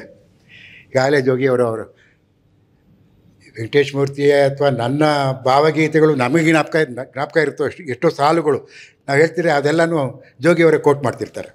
ಅಷ್ಟೊಂದು ಅವ್ರಿಗೆ ಅದೆಲ್ಲ ಕೂಡ ಕಂಠಸ್ಥವಾಗಿರುವಂಥದ್ದು. ಈಗ ಜೋಗಿಯವರು ಎಚ್.ಎಸ್. ವೆಂಕಟೇಶ ಮೂರ್ತಿಯವರ ಭಾವಗೀತೆಗಳ ಬಗ್ಗೆ, ಈ ಆಲ್ಬಮ್ ಬಗ್ಗೆ ಕೂಡ ಮಾತಾಡ್ಬೇಕಂತ. ಎಲ್ರಿಗೂ ನಮಸ್ಕಾರ. ಒಂದು ಜ್ಞಾಪಕ ಮಾಡಬೇಕು ಅಂತ ಅನ್ನಿಸ್ತು ನನಗೆ ಇವತ್ತು. ಸರಿಯಾಗಿ 1 ವರ್ಷದ ಹಿಂದೆ ಈ ರಾಘವೇಂದ್ರ ಕಂಚನ್ ಅವರ ನಿರೂಪಣೆಯಲ್ಲಿ ಒಂದು ಕಾರ್ಯಕ್ರಮ ನಡೆಯಿತು. ನಮ್ಮ ರಾಮಚಂದ್ರ ಹಡಪದ ಹಾಡಿದಂಥ ಒಂದು ಹಾಡುಗಳ ಕಾರ್ಯಕ್ರಮ, ಪಾವತೇರು ಜಾಲಿ ಬಾರು ಅಂತ. ಅದು 15 ಜುಲೈಯಲ್ಲಿ ನಡೆದಿದ್ದು. ನಾವೆಲ್ಲ ಸೇರಿದ್ವಿ ಆಗ. ಸೊ ಅದು ಇವತ್ತು ಮತ್ತೆ ಮರುಕಳಿಕೆ ಆಗಿದೆ ಅಂತ. ಈ ಹಾಡುಗಳು ಮತ್ತೆ ಮರುಕಳಿಕೆ ಆಗೋದು ಭಾಳ ಒಳ್ಳೆಯ ಕೆಲಸ ಅದು. ಆಮೇಲೆ ಒಂದು ಒಳ್ಳೆಯ ಕೆಲಸಕ್ಕೆ ಮತ್ತೆ ಸೇರೋದು ಕೂಡ ಭಾಳ ಸಂತೋಷ ಕೊಡುವಂಥ ಒಂದು ಕೆಲಸ. ನಾನು ಈ ಹಾಡುಗಳನ್ನು ಶೇಷಾದ್ರಿ ಬಿಡುಗಡೆ ಮಾಡ್ತಾರೆ, ಅದಕ್ಕೆ ಬರಬೇಕು ಅಂತೇಳಿ ಮೊನ್ನೆ ಹಿರಿಯರಾದ B.R. ಲಕ್ಷ್ಮಣರಾವ್ ಅವರು ಅಪ್ಪಣೆ ಮಾಡಿದರು. ಯಾವಾಗಿಂದ ಹಿರಿಯ ಅದೇನೋ ನೀವು ಬರಬೇಕಷ್ಟೇ ಅಂಥೇಳಿ ಫೋನ್ ಇಟ್ಟರು. ಸೊ ಅವರು ಅಪ್ಪಣೆ ಮಾಡದೇ ಇದ್ರೂ ಬರ್ತಾಯಿದ್ದೆ ನಾನು, ಯಾಕಂದರೆ ಇದು ಒಂದು ಸಂತೋಷದ ಕೆಲಸ. ನನಗೆ ಒಂದು ಆಶ್ಚರ್ಯ ಏನಂದರೆ, ಈ ಹಾಡುಗಳನ್ನು HSP ಅವರು ಬರೆದಂಥ ಸಂದರ್ಭ, ಆ ಸಂದರ್ಭದಲ್ಲಿ ಹುಟ್ಟಿದಂಥ ಹಾಡುಗಳಲ್ಲಿರುವಂಥ ಭಾವ, ಅವ್ರದ್ದೊಂದು ಬಹಳ ಪ್ರಸಿದ್ಧವಾದ ಸಾಲು ನನಗೆ ಜ್ಞಾಪಕ ಬರುತ್ತೆ. ಯಾವುದೋ ಕಾಡಲ್ಲಿ ಬೆಳೆದ ಮಲ್ಲಿಗೆ ಬಳ್ಳಿ ಯಾರ ಅಪ್ಪಣೆಯನ್ನು ಕೇಳಿ ಹೂ ಬಿಟ್ಟು ನಗುತ್ತಿತ್ತು ಹೇಳಿ ಅಂತ ಒಂದು ಸಾಲಿದೆ. ಆ ಸಾಲಿನ ಕೊನೆಯ ಸಾಲು, ಹಾಡಿನ ಕೊನೆಯ ಸಾಲು ಹೇಗಿದೆ ಅಂದರೆ, ಎಲ್ಲೋ ಹುಟ್ಟಿದ ಹೆಣ್ಣು ಕದವಿರದ ಎದೆಯನ್ನು ಯಾರ ಅಪ್ಪಣೆಯನ್ನು ಕೇಳಿ ಹೀಗೆ ಹೊಕ್ಕಳು ನೀವು ಹೇಳಿ ಅಂತ. ಆದರೆ ನಾವು ಏನೋ ನೋವಲ್ಲಿರ್ತೀವಿ, ಏನೋ ಸಂಕಟದಲ್ಲಿರ್ತೀವಿ, ಯಾವುದೋ ಒಂದು ಆಲೋಚನೆಯಲ್ಲಿರ್ತೀವಿ, ಯಾವುದೋ ಧ್ಯಾನದಲ್ಲಿರ್ತೀವಿ. ಅಂಥ ಸಂದರ್ಭದಲ್ಲಿ ಯಾರ ಅಪ್ಪಣೆಯನ್ನು ಕೇಳಿ ಈ ಕವಿತೆಗಳು ಈ ಕವಿಯ ಮನಸ್ಸನ್ನು ಹೊಕ್ಕವು. ಅಂದರೆ ಕವಿತೆಗಿರೋ ಒಂದು ಅಗಾಧವಾದ ಶಕ್ತಿ ಇದೆಯಲ್ಲ, ನಾವು ಅದನ್ನು ಎಷ್ಟೋ ಸಂದರ್ಭದಲ್ಲಿ ಕವಿಗೆ ಕವಿತೆ ಬರೆಯೋದು ಭಾಳ ರೊಟೀನ್ ಅಂದ್ಕೊಂಡ್ಬಿಡ್ತೀವಿ. ಅದು ರೊಟೀನ್ ಅಲ್ಲ. ಅದು ಆ ಕವಿತೆಯ ಧ್ಯಾನ ಇದೆಯಲ್ಲ. ನಾನು ಇಲ್ಲಿ ಎಲ್ಲ ಪದ್ಯಗಳನ್ನ ನೋಡಿದ್ರೆ, ಈ ಪದ್ಯಗಳು ಅವರ ಹಳೆಯ ಪದ್ಯಗಳ ನಂತರ ಬೆಳವಣಿಗೆ ಆದದ್ದು ಕಾಣ್ತಾ ಹೋಗುತ್ತೆ ಅಂತ. ಅಂದರೆ ಈ ಪದ್ಯಗಳನ್ನ ಓದಿದಾಗ ಒಂದು ಹಳೆಯ ಪದ್ಯ ಜ್ಞಾಪಕ ಆಗುತ್ತೆ. ಆ ಹಳೆಯ ಪದ್ಯದ ಒಂದು ಬೆಳವಣಿಗೆ, ಒಂದು ಪ್ರೌಢತೆ, ಒಂದು ಮಾಗಿದ ಸ್ಥಿತಿ, ಇದು ಈ ಪದ್ಯಗಳಲ್ಲಿ ಕಾಣಿಸ್ತಾ ಹೋಗುತ್ತೆ ನನಗೆ ಎಲ್ಲ ಈ ಪದ್ಯಗಳು ಸರ್ ನಿಮ್ಮ ಹಳೆಯ ಸಂಕಲನಗಳ ಪದ್ಯಗಳನ್ನು ಜ್ಞಾಪಿಸಿದವು, ಆದರೆ ಆ ಪದ್ಯಗಳೆಲ್ಲ ಇವು. ಇದು ಹೇಗಿರುತ್ತೆ ಅಂದರೆ, ಈ ಬಂಗಾರವನ್ನು ಅರಗಿಸಿ ಹೊಸ ಒಡವೆಯನ್ನೇ ಮಾಡಿದಂತೆ ಅದು. ಸೊ ಆ ರೀತಿಯಾಗಿ ಅದೇ ಬಂಗಾರ, ಬಟ್ ಇದು ಹೊಸ ಕವಿತೆ. ಎರಡನೇದು, ಇವ್ರದ್ದೇ ಒಂದು ಪದ್ಯ ಇದೆ. ಆ ಪದ್ಯ ನನಗೆ ಈ ಸಂದರ್ಭದಲ್ಲಿ ಯಾಕೆ ಜ್ಞಾಪಕ ಬರುತ್ತೆ ಅಂದರೆ, ಅವರೇ ಒಂದು ಕಡೆ ಬರೆದಿದ್ದಾರೆ. ಅದು ನಮ್ಮ ಎಲ್ಲರ ಸಂಕಟಕ್ಕೆ, ನಮ್ಮ ಎಲ್ಲರ ನೋವಿಗೆ, ಆ ನೋವಿಗೆ ನಾವು ಹೇಗೆ ಮಿಡಿತೀವಿ ಮತ್ತು ಜಗತ್ತು ನಮ್ಮನ್ನು ಹೇಗೆ ನೋಡಬೇಕು ಅಂತ ಬಯಸ್ತೀವಿ ಅಂತ ಹೇಳೋದಕ್ಕೆ ಒಂದು ರೂಪಕವಾಗಿ ಕಾಣಿಸುತ್ತೆ. ಇರುಳಾದ ಹಾಗೆಲ್ಲ ಚಿಕ್ಕೆ ಹೊಳಪಾಗುತ್ತಿದೆ ಅಂತ. ಅಂದರೆ ಸಾಯಂಕಾಲ ನೋಡಿದ್ರೆ ನಮಗೆ ಆಕಾಶದಲ್ಲಿರುವ ನಕ್ಷತ್ರಗಳು ಅಷ್ಟು ಹೊಳಪ ಕಾಣೋದಿಲ್ಲ. ಕತ್ತಲಾಗ್ತಾ ಆಗ್ತಾ ಹೋದಾಗೆ, ಕತ್ತಲು ಮುಕ್ತುತ್ತಿದ್ದಂಗೆ ಆ ನಕ್ಷತ್ರಗಳ ಹೊಳಪು ಜಾಸ್ತಿ ಆಗ್ತಾ ಹೋಗುತ್ತೆ ಅಂತ. ಹಾಗೆ ನಮ್ಮಲ್ಲಿರುವ ಪ್ರತಿಭೆ ಇರ್ಬೋದು, ನಮ್ಮಲ್ಲಿರುವ ಒಳ್ಳೆಯತನ ಇರ್ಬೋದು, ಜಗತ್ತನ್ನು ನೋಡಬೇಕಾದ ಒಂದು ಕ್ರಮ ಇರ್ಬೋದು, ಇದು ನಮಗೆ ಸಂಕಷ್ಟಗಳು ಎದುರಾದಾಗ, ನೋವುಗಳು ಎದುರಾದಾಗ, ಒಂಟಿತನ ಕಾಡಿದಾಗ ಇದು ಮತ್ತಷ್ಟು ಗಾಢವಾಗ್ತಾ ಹೋಗುತ್ತೆ. ಒಳ್ಳೆಯತನಗಳು ಕಷ್ಟಗಳ ಎದುರು ಮತ್ತಷ್ಟು ಗಾಢವಾಗ್ತಾ ಹೋಗುತ್ತೆ ಅಂತ. ಅದನ್ನು ಈ ಪದ್ಯಗಳು, ಇಡೀ ಈ ಸಂಕಲನ ಏನಂದರೆ, ಅವರು ಒಳಿತಿನ ಬಗ್ಗೆ ಬರೆದ ಒಂದು ಭಾಷ್ಯ. ಇಡೀ ಎಲ್ಲ ಪದ್ಯಗಳಲ್ಲಿ ನನಗೆ ಏನೇ ನೋವನ್ನು ಕೊಡುವಂಥ ಇಲ್ಲೊಂದು ಈ ಸಾಲಿದೆಯಲ್ಲ, 1000 ಸುತ್ತಿಗೆ ಏಟಿನ ನಡುವೆಯೂ ಮೂರ್ತಿಯ ಧ್ಯಾನ, ವೆಂಕಟೇಶ ಮೂರ್ತಿಯ ಧ್ಯಾನ ಶಿಲೆಗಿರಲಿ ಅಂತ. ಬೇರೆ ಮೂರ್ತಿ ಅಲ್ಲ ಅದು. ಅಂದರೆ ನನಗೆ ತಾನೇ ಹೇಳಿಕೊಂಡಂಥ ಪದ್ಯ ಅದು. 1000 ಸುತ್ತಿಗೆ ಏಟು ಬರಲಿ, ಬಟ್ ನನ್ನ ಧ್ಯಾನ ಆ ಶಿಲೆಯನ್ನು ಶಿಲ್ಪವನ್ನಾಗಿ ಮಾಡುವ ಕಡೆ ಇರಲಿ ಅಂತೇಳಿ. ಅದು ಪ್ರತಿಯೊಂದು ಕವಿತೆ, ಅದು ಪ್ರತಿಯೊಂದು ಕವಿಯ ಒಂದು ಆಶಯ ಆಗಿರುತ್ತೆ, ಪ್ರತಿಯೊಬ್ಬ ಸೃಷ್ಟಿಕಾರನ ಆಶಯ ಆಗಿರುತ್ತೆ. ಅದು ಈ ಕವಿತೆಗಳಲ್ಲಿ ಭಾಳ ಚೆನ್ನಾಗಿ ಮೂಡಿ ಬಂದಿದೆ. ಆಮೇಲೆ ಇವರ ಎಲ್ಲ ಪದ್ಯಗಳಲ್ಲಿ ಇದೆಯಲ್ಲ, ಅದು ಯಾವುದು ನೆಲಕ್ಕೆ ಬೀಳುತ್ತೋ ಅದು ಎದ್ದು ನಿಂತು ಗೆದ್ದು ಸೋರಿಸುವಂಥ ಒಂದು ರೂಪಕ ಇವರ ಪದ್ಯಗಳಲ್ಲಿ ಮತ್ತೆ ಬರ್ತಾ ಹೋಗುತ್ತೆ. ಅದು ಸೀತಾರಾಮ್ ಸೀರಿಯಲ್ಗೆ ಬರೆದ ಪದ್ಯ ಆಗಿರ್ಬೋದು, ಮಗಳು ಜಾನಕಿಗೆ ಬರೆದ ಪದ್ಯ ಆಗಿರ್ಬೋದು, ಅಥವಾ ಬೇರೆ ಅವರ ಸಂಕಲನಗಳಲ್ಲಿ ಬರುವ ಪದ್ಯ ಆಗಿರುತ್ತಲ್ಲ, ಅದು ಕೆಳಪಟ್ಟು ಹಿಡಿದದ್ದು ಮಣ್ಣನ್ನುಟ್ಟು ಬೆಳೆದು ನಿಲ್ಲುವ ಒಂದು ಪವಾಡ ಇದೆಯಲ್ಲ, ಆ ಪವಾಡ ಅವರೆಲ್ಲ ಕವಿತೆಗಳಲ್ಲಿ ಕಾಣಿಸ್ತಾ ಹೋಗುತ್ತೆ.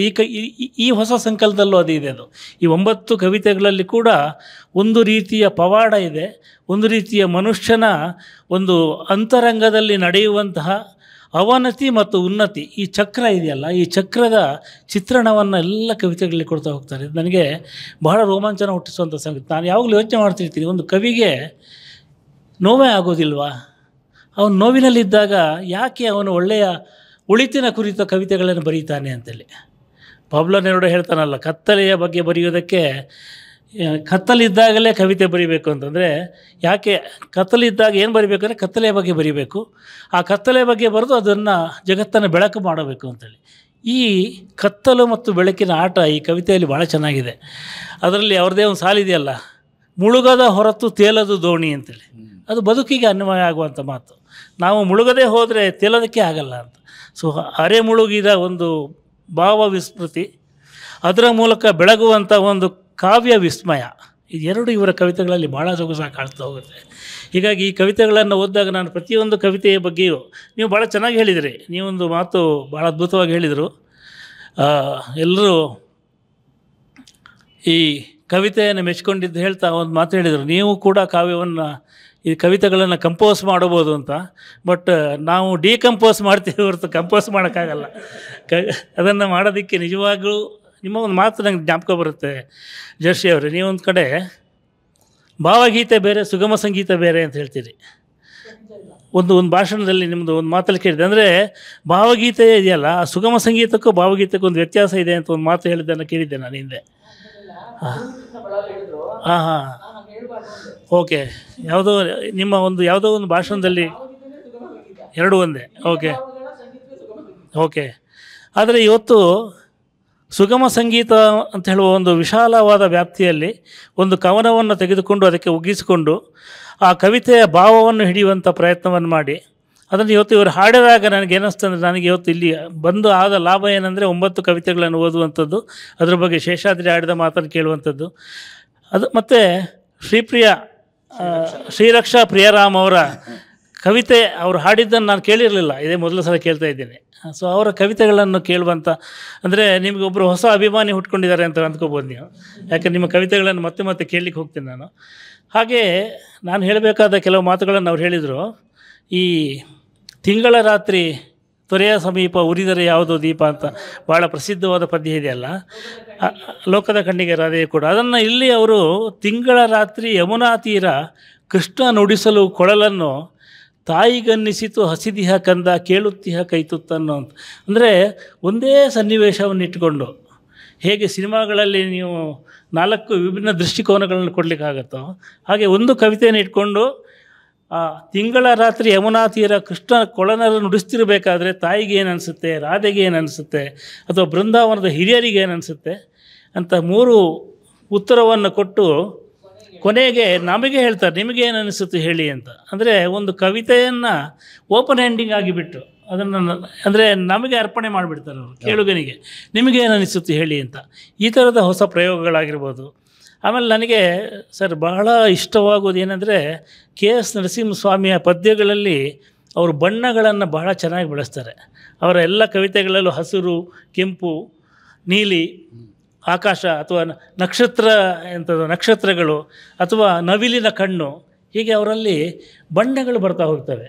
ನಿಮ್ಮ ಕವಿತೆಗಳಲ್ಲಿ ಕೂಡ ಈ ಬಣ್ಣಗಳನ್ನು ನಾನು ಬಹಳ ಕವಿತೆಗಳಲ್ಲಿ ನೋಡಿದ್ದೀನಿ. ಇಲ್ಲಿ ನೋಡಿ, ಕೃಷ್ಣ ಕೋಗಿಲೆ, ಹಚ್ಚ ಹಸಿರು ಗಿಳಿ, ಬೆಳ್ಳನೆ ಬೆಳ್ಳಕ್ಕಿ, ಹೊಸ ರಾಗಮಾಲೆ, ಹೀಗೆ ಬಣ್ಣಗಳ ಮೂಲಕ, ಬಣ್ಣಗಳನ್ನು ಹೇಳುವ ಮೂಲಕ, ಬಣ್ಣ ಅಂದರೆ ರಾಗ, ಆ ರಾಗಗಳನ್ನು ಹೇಳುವ ಮೂಲಕ, ಸೊ ಅದನ್ನು ಹೇಳುವ ಮೂಲಕ ಒಂದು ಕವಿತೆಯನ್ನು ಕಟ್ಟಿಕೊಡುವಂಥದ್ದು. ಮೇಲೆ ಅಂದರೆ ಪ್ರಕೃತಿಯ ಕವಿತೆಗಳನ್ನು ನಾವು ಏನು ನವೋದಯದಲ್ಲಿ ಕೇಳಿದ್ದೀವೋ ಆ ಪ್ರಕೃತಿ ನಮ್ಮ ಅಂತರಂಗದಲ್ಲಿದೆ ಅಂತ ಹೇಳೋದನ್ನು, ಒಂದು ಇಡೀ ಪ್ರಕೃತಿಯನ್ನು ಮನುಷ್ಯನಿಗೆ ಹೋಲಿಸಿ, ನಮ್ಮ ಅಂತರಂಗಕ್ಕೆ ಹೋಲಿಸಿ ಬರೆದಂಥ ಪದ್ಯಗಳಿದ್ದಾವೆ. ಅಂದರೆ ಈ ಬಿಳಿ ಮಲ್ಲಿಗೆ, ಕೆಂಪು ಗುಲಾಬಿ, ಕನ್ನೈದಿಲೆ ಇದೆಲ್ಲ ಸೇರಿ ಒಂದು ಪುಷ್ಪಮಾಲೆ ಆಗುತ್ತೆ. ಏನಂದರೆ ಅದು ಕೊನೆಗೆ ಏನಾಗುತ್ತೆ ಅಂದರೆ, ಬಂದಿದ್ದೆಲ್ಲ ಬರಲಿ ಇಂದು ತೊಡಿಗೆಯಾಗಲಿ ಅಂತ, ಬೆಲ್ಲದೊಡನೆ ಬೇವು ಕೂಡ ಕೊಡುಗೆಯಾಗಲಿ ಅಂತ. ಸೊ ಹೀಗೆ ಪ್ರತಿಯೊಂದು ಪದ್ಯ ಕೂಡ, ನಾನು ಈ ಪದ್ಯವನ್ನು ನೀವು ಕೇಳುವವರು ಇರುವುದರಿಂದ ಮತ್ತು HSV ಅವರ ಕಾವ್ಯ ಮಾರ್ಗ ನಿಮಗೆಲ್ಲ ಗೊತ್ತಿರೋದ್ರಿಂದ ನಾನು ಪ್ರತಿ ಪದ್ಯವನ್ನು ವಿವರಿಸೋದಕ್ಕೆ ಹೋಗೋದಿಲ್ಲ. ಆದರೆ ಒಂದು ಒಳಿತಿನ ಧ್ಯಾನ ಇದೆ. ಆ ಒಳಿತಿನ ಧ್ಯಾನವನ್ನು ಹೇಳುವ ಹೊತ್ತಿಗೆ ಹೊಸ ರೂಪಗಳಿವೆ. ಆ ಹೊಸ ರೂಪಗಳನ್ನು ನಮಗೆ ಕೊಡುವ ಹೊತ್ತಿಗೆ ನಮ್ಮ ನೋವನ್ನು ಮರೆಸುವಂಥ ಒಂದು ಸಂಜೀವಿನಿ ಈ ಕಾವ್ಯದಲ್ಲಿದೆ. ಹೀಗಾಗಿ ನನಗೆ ಭಾವಗೀತೆಯ ಮೇಲೆ ಒಂದು ಉತ್ಕಟವಾದ ಪ್ರೀತಿ. ಯಾಕಂದರೆ ನಮ್ಮ ಮುಂದಿನ ತಲೆಮಾರಿಗೆ, ನನ್ನ ಹಿಂದಿನ ತಲೆಮಾರಿಗೂ ಅಷ್ಟೇ, ಅದು ಈ ಭಾವಗೀತೆಗಳ ಮೂಲಕ ಅಥವಾ ಭಾವಗೀತೆಗಳ ಶೈಲಿಯಲ್ಲಿ ಕವಿತೆಯನ್ನು ಕೊಡದೇ ಹೋಗಿದ್ದರೆ ಅದು ಬಹಳ ದಿನ ಉಳಿಲಿಕ್ಕೆ ಸಾಧ್ಯ ಇಲ್ಲ. ಅದು ಅಂದರೆ ಕವಿತೆಗೆ ಆಯುಷ್ಯಿಲ್ಲ ಅಂತ ನಾನು ಹೇಳಲ್ಲ. ಆ ಕವಿತೆ ಕೇವಲ ಒಂದು ಆಸಕ್ತರ ಬಳಗದಲ್ಲಿ ಉಳಿದುಬಿಡುತ್ತೆ.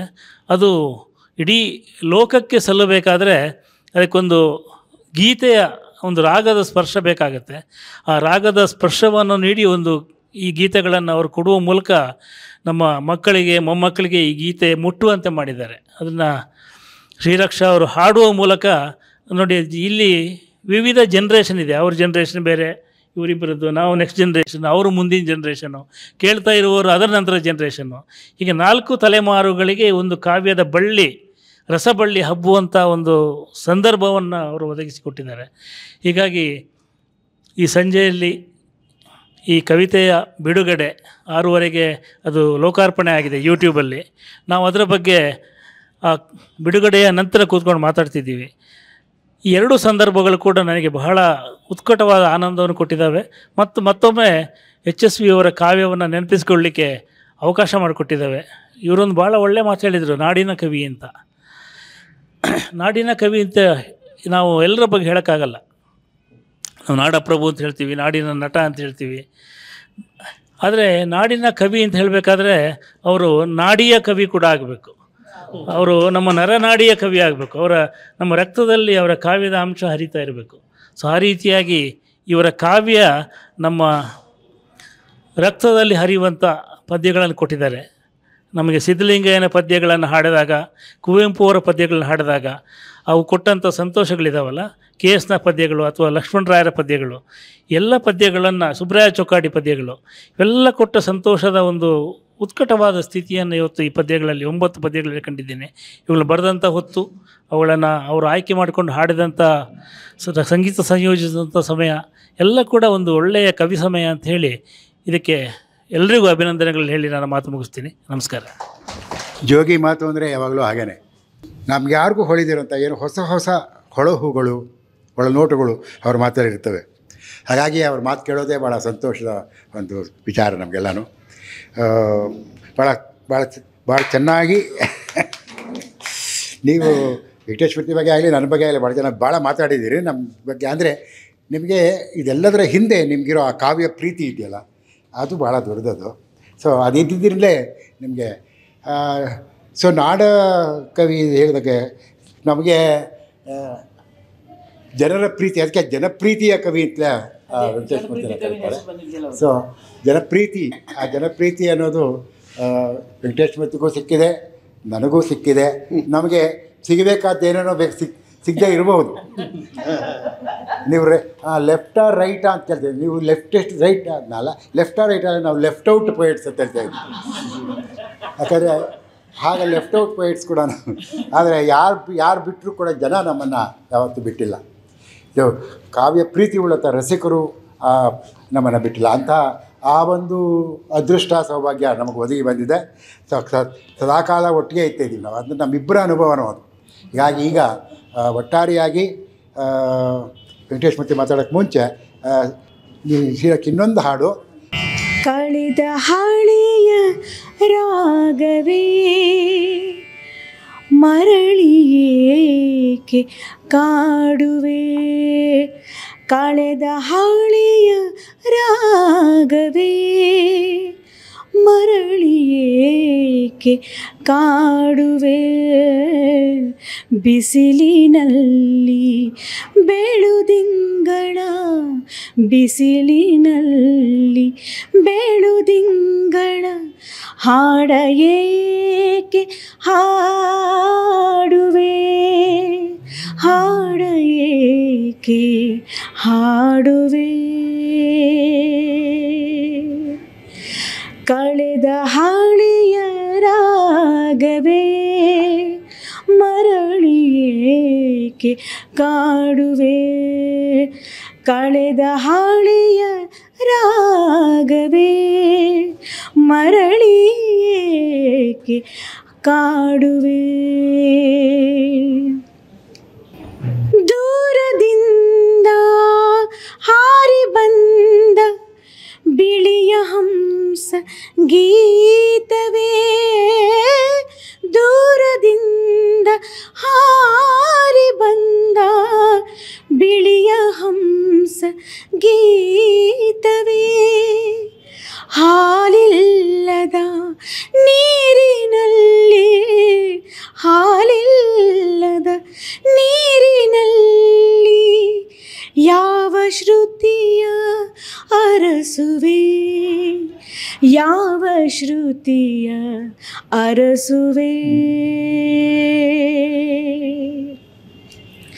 ಕಳೆದ ಹಾಳೆಯ ರಾಗವೇ ಮರಳಿ ಏಕೆ ಕಾಡುವೆ ಕಳೆದ ಹಾಳೆಯ ರಾಗವೇ ಮರಳಿ ಏಕೆ ಕಾಡುವೆ ನಿದ್ದೆಯಲ್ಲಿ ತೇಲಿ ಬಂದ ಹಾಯಿ ಹರಿದ ದೋಣಿಯೇ ನಿದ್ದೆಯಲ್ಲಿ ತೇಲಿ ಬಂದ ಹಾಯಿ ಹರಿದ ದೋಣಿಯೇ ಏಕೆ ಹೃದಯ ತೀರ ಸೇರಿ ಏಕೆ ಹೃದಯ ತೀರ ಸೇರಿ ಎದೆಯ ನೀರ ಕಲಕುವೆ ಎದೆಯ ನೀರ ಕಲಕುವೆ ಕಳೆದ ಹಾಳೆಯ ರಾಗವೇ ಮರಳಿ ಏಕೆ ಕಾಡುವೆ ಕಳೆದ ಹಾಳೆಯ ರಾಗವೇ ಮರಳಿ ಏಕೆ ಕಾಡುವೆ ಬಿಸಿಲಿನಲ್ಲಿ ಬೆಳುದಿಂಗಳ ಬಿಸಿಲಿನಲ್ಲಿ ಬೆಳುದಿಂಗಳ ಹಾಡ ಏಕೆ ಹಾಡುವೆ ಹಾಡ ಏಕೆ ಹಾಡುವೆ. ಅದ್ಭುತ ಇದರ ರಾಗ ಸಂಯೋಜನೆ ಅಂತೂ ನಿಜವಾಗ್ ಕೂಡ ಸೂಪರ್ ಆಗಿದೆ, ಭಾಳ ಬ್ಯೂಟಿಫುಲ್ ಆಗಿದೆ. ನನಗೆ ಭಾಳ ಇಷ್ಟವಾದಂಥ ಸಂಯೋಜನೆ ಕೂಡ ಇದು. ಈಗ ಒಟ್ಟಾರೆಯಾಗಿ ಇವತ್ತಿನ ಕಾರ್ಯಕ್ರಮದ ಬಗ್ಗೆ ಇದರ ಕವಿ ನಮ್ಮೆಲ್ಲರ ಪ್ರೀತಿಯ ಅಚ್ಚುಮೆಚ್ಚಿನ HSV ಈಗ ತಮ್ಮ ಅನಿಸಿಕೆಗಳನ್ನು ಹೇಳಲಿಕ್ಕೆ ಇಷ್ಟಪಡ್ತೀನಿ. ನನ್ನ ಸಾಹಿತ್ಯ ಜೀವಿತದಲ್ಲಿ ನಾನು ಯಾವತ್ತೂ ಮರೆಯಲಾರದ ಒಂದು ಸಂಜೆ ಇದು. ನನ್ನ ಅನೇಕ ಪುಸ್ತಕಗಳು ಬಿಡುಗಡೆಯಾಗಿವೆ, ಅನೇಕ ಕೆಸೆಟ್ಗಳು ಬಿಡುಗಡೆಯಾಗಿವೆ. ಅದೆಲ್ಲಕ್ಕಿಂತ ಭಿನ್ನವಾದ ರೀತಿಯಲ್ಲಿ ಇವತ್ತು ಅಲ್ಲಿಂದಿಲ್ಲಿ ಕುಪ್ಪಳಿಸ್ತಾ ಹಾಡು ಮೈದಾಡುವ ರೀತಿ ಅದ್ಭುತ ಅಂತ ನನಗೆ ಅನ್ನಿಸ್ತು. ಸೂಕ್ಷ್ಮವಾದ ಕಾವ್ಯ ಸಂವೇದನೆ ಉಳ್ಳಂತಹ ಲಕ್ಷ್ಮಣರಾಯರು, ಜೋಗಿಯವರು, ಈ ಕಡೆ ಜಯಶ್ರೀ ಅರವಿಂದರು, ಶ್ರೀರಕ್ಷ, ಆ ಕಡೆ ಶೇಷಾದ್ರಿಯವರು, ಹಾಂ ಆ ಕಡೆ ಶೇಷಾದ್ರಿಯವರು, ಹಾಂ, ನನ್ನ ಅತ್ಯಂತ ಹಳೆ ಗೆಳೆಯ ಪಿ ಶೇಷಾದ್ರಿಯವರು,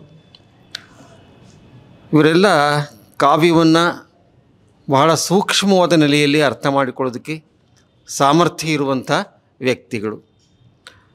ನನ್ನ ಮುಂದೆ ಕುಳಿತಿರುವಂಥವರು ಕೂಡ ಸೂಕ್ಷ್ಮ ಕಾವ್ಯ ಸಂವೇದನೆ ಉಳ್ಳವರು. ಪ್ರಾಯಶಃ ಇದನ್ನು ಕೇಳ್ತಕ್ಕಂಥ ಎಲ್ಲ ಶ್ರೋತೃಗಳು ಕೂಡ ಕರ್ನಾಟಕ ಮಾತ್ರವಲ್ಲ, ಇಂಡಿಯಾ ಮಾತ್ರವಲ್ಲ, ಜಗತ್ತಿನಾದ್ಯಂತ ಈ ಕಾರ್ಯಕ್ರಮವನ್ನು ಕೇಳ್ತಾರೆ, ನೋಡ್ತಾರೆ ಅಂತ ನಾನು ದೃಢವಾಗಿ ನಂಬಿದ್ದೀನಿ. ಈ ಹಾಡುಗಳನ್ನು ನಾನು ಯಾಕೆ ಬರೀಬೇಕಾಯಿತು ಅನ್ನೋದು ಭಾಳ ದೊಡ್ಡ ಪ್ರಶ್ನೆ.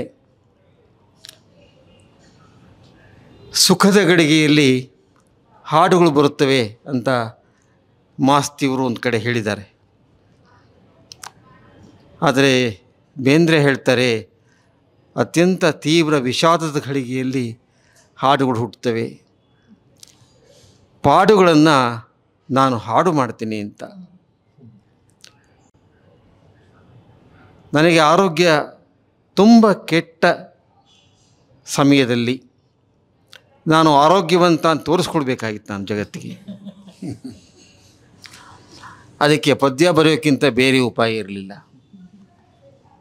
ಕೇವಲ ಸ್ವಾರ್ಥದಿಂದ ಈ ಪದ್ಯಗಳನ್ನು ಬರೆದಿದ್ದೀನಿ.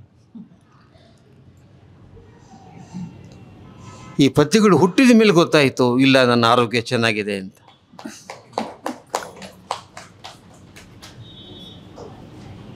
ಜಯಶ್ರೀ ಅವರು ನನ್ನ ಹಾಡುಗಳಿಗೆ ರಾಗ ಸಂಯೋಜನೆ ಮಾಡಬೇಕು, ಅದನ್ನು ಅವರ ಮಗಳು ಶ್ರೀರಕ್ಷಾ ಹಾಡಬೇಕು ಅನ್ನೋದು ನನ್ನ ಬಲು ದಿನಗಳ ಕನಸಾಗಿತ್ತು. ಎಷ್ಟೋ ವರ್ಷಗಳಿಂದ ಅವರು ಕೇಳ್ತಾ ಇದ್ದರು, ಅಣ್ಣ ನೀವು ಹಾಡು ಬರೆದು ಕೊಡಿ ನನಗೆ ರಕ್ಷಾ ಕೈಯಲ್ಲಿ ಹಾಡಿಸೋದಕ್ಕೆ ಅಂತ. ಅರವಿಂದರು ಹೇಳ್ತಾಯಿದ್ರು, ನೀವು ಬರ್ಕೊಡಿ ನಮಗೆ ಮಗಳು ಹಾಡಲಿಕ್ಕೆ ಅಂತ. ನೋಡಿ, ಅವರು ಕೇಳಿದಾಗ ಹುಟ್ಟಲಿಲ್ಲ, ಯಾರೂ ಕೇಳದೆ ಹುಟ್ಟಿದ ಹಾಡುಗಳಿವು.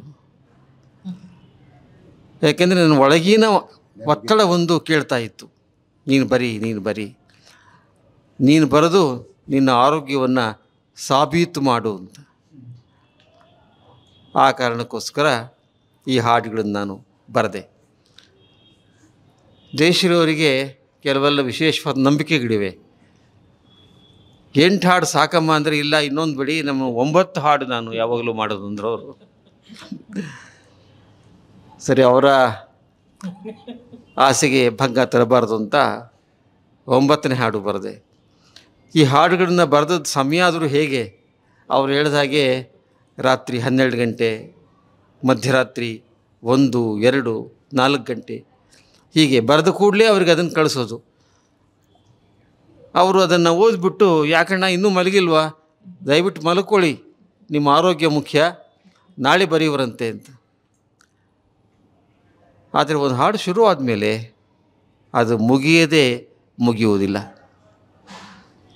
ಹಾಡು ಮುಗಿಯುವುದಿಲ್ಲ, ಮುಗಿದರದು ಹಾಡಲ್ಲ, ನರಸಿಂಹಸ್ವಾಮಿಗಳು ಹಾಗೆ. ಹಾಗಾಗಿ ಆಯಾ ಕ್ಷಣಗಳಲ್ಲಿ ಒಂದು ಉತ್ಕಟವಾದ ಭಾವ ತನ್ನ ಸ್ವರೂಪವನ್ನು ತಾನೇ ಪಡ್ಕೊಳ್ಳುತ್ತೆ, ತನಗೆ ಬೇಕಾದ ಮಾತುಗಳನ್ನು ತಾನೇ ಗಿಡಿಸಿಕೊಳ್ಳುತ್ತೆ, ತನಗೆ ಬೇಕಾದ ರೂಪಕಗಳನ್ನು ತಾನೇ ಕಟ್ಟಿಕೊಳ್ಳುತ್ತೆ. ಕವಿ ನಿಮಿತ್ತ ಮಾತ್ರನಾಗ್ತಾನೆ, ಹಾಡು ಅರಳಿ ಬಿಡುತ್ತೆ. ಅದು ಹೇಗೆ ಅಂದರೆ ಬಿದಿರ ತುದಿಯಲ್ಲಿ ಚಿಗುರು ಅರಳಿದ ಹಾಗೆ. ಬಿದಿರು ಎಲ್ಲ ಕಾಲಕ್ಕೂ ಇರುತ್ತೆ, ಆದರೆ ಅದನ್ನು ಕೊಳಲು ಮಾಡೋ ಶಕ್ತಿ ಕೃಷ್ಣ ಬಂದಾಗ ಆಗುತ್ತೆ. ಬಿದಿರಿಗೂ ಕೊಳಲಿಗೂ ಇರೋ ಅಷ್ಟು ವ್ಯತ್ಯಾಸ ಗಮನಿಸಿ ನೀವು. ಬಿದಿರು ಇವತ್ತು ಇದೆ, ಆವತ್ತೂ ಇತ್ತು. ಕೃಷ್ಣ ಆವತ್ತಿದ್ದ, ಇವತ್ತಿದ್ದಾನೆ ಏನೋ ಪ್ರಶ್ನೆ ಇದೆ. ಪ್ರಶ್ನೆ ಮೂಲಕನಾದರೂ ಕೃಷ್ಣ ಇದ್ದಾನೆ, ಅದಕ್ಕೆ ಮುಖ್ಯವಾದಂಥ ಮಾತು. ಈಗಲೂ ಕಾಡಿನಲ್ಲಿ ನಾವು ಹೋದಾಗ ಬಿದಿರು ಬೆಳೆ ಇದ್ದರೆ ಕೊಳಲು ಧ್ವನಿ ಬರುತ್ತಂತೆ. ಕಾರಣ ಹುಡುಗಳು ಆ ಬಿದಿರನ್ನು ಕೊರೆದಿರೋದ್ರಿಂದ, ಅದರ ಮೂಲಕ ಗಾಳಿ ಸಂಚರಿಸೋದ್ರಿಂದ ಯಾರೋ ಅದ್ಭುತವಾದ ಕೊಳಲುನಾದ ಮಾಡ್ತಿರೋ ಹಾಗೆ ಭ್ರಮೆಯಾಗತ್ತೆ ಕೇಳುವರಿಗೆ. ಕವಿ ತಾನೇ ಕೊರೆದುಕೊಂಡು ತಾನೇ ಉಸಿರನ್ನು ಹಾಕಿ ತಾನೇ ನಿರ್ಮಿಸುವ ಹಾಡು ಅವನ ಕವಿತೆ. ಆ 3 ಸ್ತರದಲ್ಲೂ ಅವನು ಕೆಲಸ ಮಾಡ್ತಾ ಇರ್ತಾನೆ.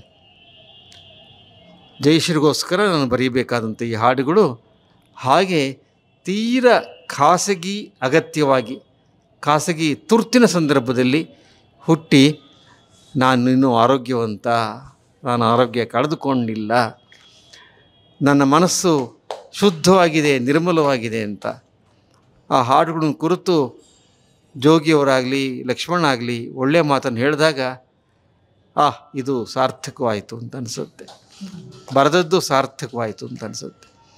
ಯಾಕೆಂದರೆ ನಮಗೆ ವಿದಗ್ಧರಾದ ರಸಿಕರು, ಸಾಕಷ್ಟು ಅನುಭವಿಗಳಾದಂಥ ಕಾವ್ಯ ಸಂವೇದಿಗಳು ಕವಿತೆಯನ್ನು ಒಪ್ಪಬೇಕು, ಹಾಡನ್ನು ಒಪ್ಪಬೇಕು. ಆಗ ಬರೆದದ್ದು ಸಾರ್ಥಕ. ಯಾರೋ ಚೆನ್ನಾಗಿದೆ ಅಂದರೆ ನಮಗೆ ತೃಪ್ತಿ ಆಗೋಲ್ಲ. ಯಾಕೆಂದರೆ ಯಾಕೆ ಚೆನ್ನಾಗಿದೆ ಅಂತ ಅವ್ರಿಗೆ ಗೊತ್ತಿರೋಲ್ಲ. ಹಾಂ. ಆಮೇಲೆ ನನಗೆ ತೋರೋ ಹಾಗೆ ಜಯಶ್ರೀ ಭಾಳ ಸುಂದರವಾದ ಅನೇಕ ಹಾಡುಗಳು ಮಾಡಿದ್ದಾರೆ, ಮಾಡಿಲ್ಲ ಅಂತಲ್ಲ. ಪೂತಿನ ಅವರದ್ದು ನಿಲ್ಲಿಸದಿರೋ ವನಮಾಲಿ ಇವತ್ತು ಒಂದು ಕ್ಲಾಸಿಕ್ ಸಂಯೋಜನೆ, ಯಾವತ್ತೂ ಅದು ಮರ್ತು ಹೋಗೋಂಥದ್ದಲ್ಲ. ಭಾವಗೀತ ಸಂಯೋಜನೆಯ ಸಾಮ್ರಾಜ್ಯದಲ್ಲಿ ಅದೊಂದು ಬಹು ಇಂಪಾದ ಕೊಳಲ ಧ್ವನಿ, ಅದು ಯಾವತ್ತೂ ನಿಲ್ಲೋ ಹಾಗಿಲ್ಲ. ಅಂಥ ಒಂದು ಸಂಯೋಜನೆ ಅದು. ಅದನ್ನು ನಾನು ಅವರಿಗೆ ಅನೇಕ ಸಾರಿ ಹೇಳಿದ್ದೀನಿ, ಈ ಒಂದು ಹಾಡು ಸಾಕು ನಿಮ್ಮನ್ನು ಅಮರಗೊಳಿಸುತ್ತೆ ಅಂತ. ಒಂದು ಹಾಡು ಹೇಗೆ ಕವಿಯನ್ನು ಅಮರಗೊಳಿಸುತ್ತೋ ಹಾಗೆ ಒಂದು ಗೀತೆ, ಒಂದು ಸಂಯೋಜನೆ ಗಾಯಕರನ್ನು ನಿರ್ದೇಶಕರನ್ನು ಕೂಡ ಅಮರಗೊಳಿಸುತ್ತೆ. ಒಂದು ಸಾಕು, ಯಾಕೆ 1000 ಬೇಕು ಅಲ್ವಾ? 1000ದ ಒಂದು ಸಾಕು. ಬಹಳ ಚೆನ್ನಾಗಿ ಮಾಡಿದ್ದಾರೆ. ಇದು ನಿಜವಾದ ಚಾಲೆಂಜ್ ಅವರಿಗೆ. ಅವ್ರು ಹೇಳಿದ್ರು ಅದನ್ನು, ಸವಾಲಾಗಿತ್ತು ನನಗೆ ಅಂತ. ಯಾಕೆಂದರೆ ಒಂದಕ್ಕಿಂತ ಒಂದು ಭಿನ್ನವಾಗಿರುವಂಥ ಹಾಡುಗಳು ಇವೆಲ್ಲ. ಮತ್ತು ಎಲ್ಲವೂ ರೂಪಕದ ಮೂಲಕ ತಮ್ಮನ್ನು ಕಟ್ಟಿಕೊಳ್ಳುವ ಹಾಡುಗಳು. ನಮ್ಮ ಶೇಷಾದ್ರಿ ಅವರು ಹೇಳಿದಾಗೆ ರೂಪಕದ ಮೂಲಕನೇ ಕಟ್ಟಿಕೊಳ್ಳುತ್ತೆ. ಹಾಡು ಕೇವಲ ಒಂದು ಭಾವದ ಅಭಿವ್ಯಕ್ತಿ ಮಾತ್ರವಾಗಿರದೆ ಅನುಭವವನ್ನು ಹೊರಗೆ ತರುವಂಥ ಹಾಡಾಗತ್ತೆ. ಭಾವವನ್ನು ಹೇಳೋದು ಬೇರೆ, ಅನುಭವವನ್ನು ಹೇಳೋದು ಬೇರೆ. ಅನುಭವವನ್ನು ಹೇಳಬೇಕಾದ್ರೆ ಅದಕ್ಕೆ ಹಾಡಿಗಿಂತ ಕವಿತೆ ಲಾಯಕು.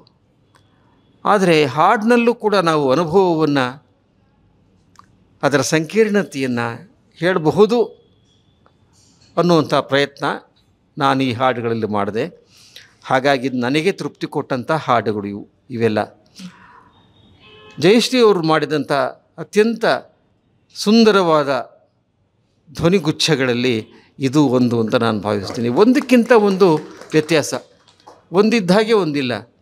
ಅವರು ಒಂದು ಹಾಡು ಕಳಿಸ್ಬಿಟ್ಟು ಹೇಗಿದೆಯಣ್ಣ ಅಂತ ಕೇಳ್ತಾಯಿದ್ರು. ಇದು ತುಂಬ ಚೆನ್ನಾಗಿದೆಯಮ್ಮ ಅಂತಂದರೆ ಮಾರನೇ ದಿನ ಇನ್ನೊಂದು ಹಾಡು ಬರೋದು, ಇದು ಹೇಗಿದೆ ಅಂತ ಕೇಳಿದರೆ ಅದು ಇನ್ನೂ ಚೆನ್ನಾಗಿದೆ ಅಂತಿದ್ದೆ ನಾನು. ಯಾವುದು ಚೆನ್ನ ಅಂತ ಹೇಳಲಿಕ್ಕೆ ಬರೋದಿಲ್ಲ, ಒಂದಕ್ಕಿಂತ ಒಂದು ಚೆನ್ನಾಗಿರುತ್ತೆ. ಲೋಕ ಸೃಷ್ಟಿ ಹೇಗೆ ಒಂದಕ್ಕಿಂತ ಒಂದು ಚೆನ್ನವೋ ಹಾಗೆ ಕಾವ್ಯ ಸೃಷ್ಟಿಯು, ಯಾವುದೇ ಸೃಷ್ಟಿಕ್ರಿಯೆ ಕೂಡ ಒಂದಕ್ಕಿಂತ ಒಂದು ಚೆನ್ನಾಗ್ತಾ ಹೋಗ್ತಿರುತ್ತೆ. ಹಾಗಾಗಿ ನಾನು ಜಯಶ್ರೀ ಅವರಿಗೆ ಅತ್ಯಂತ ಪ್ರೀತಿಯಿಂದ ನನ್ನ ಕೃತಜ್ಞತೆಯನ್ನು ಮತ್ತು ಅಭಿನಂದನೆಯನ್ನು ಹೇಳ್ತೀನಿ. ಇದರಲ್ಲಿ ಕೆಲವು ಹಾಡುಗಳಾದರೂ ಕೂಡ ನಿಲ್ಲಿಸದಿರುವ ವನಮಾಲಿ ಹಾಡಿನ ಹಾಗೆ ಕರ್ನಾಟಕದಲ್ಲಿ ಶಾಶ್ವತವಾಗಿ ಉಳಿಯಲಿ ಅಂತ ನಾನು ಆಸೆ ಪಡ್ತೀನಿ. ಆ ಆಸೆ ನಿಜವಾಗತ್ತೆ ಎನ್ನುವಂಥ ಯಾವುದೋ ಭರವಸೆ, ಯಾರೂ ನೀಡಿರದ ಭರವಸೆ ನನಗಿದೆ. ಇನ್ನು ಶ್ರೀರಕ್ಷಾ ಹಾಡಿರೋ ಬಗ್ಗೆ ಕೆಲವು ಮಾತು ಹೇಳಲೇಬೇಕು.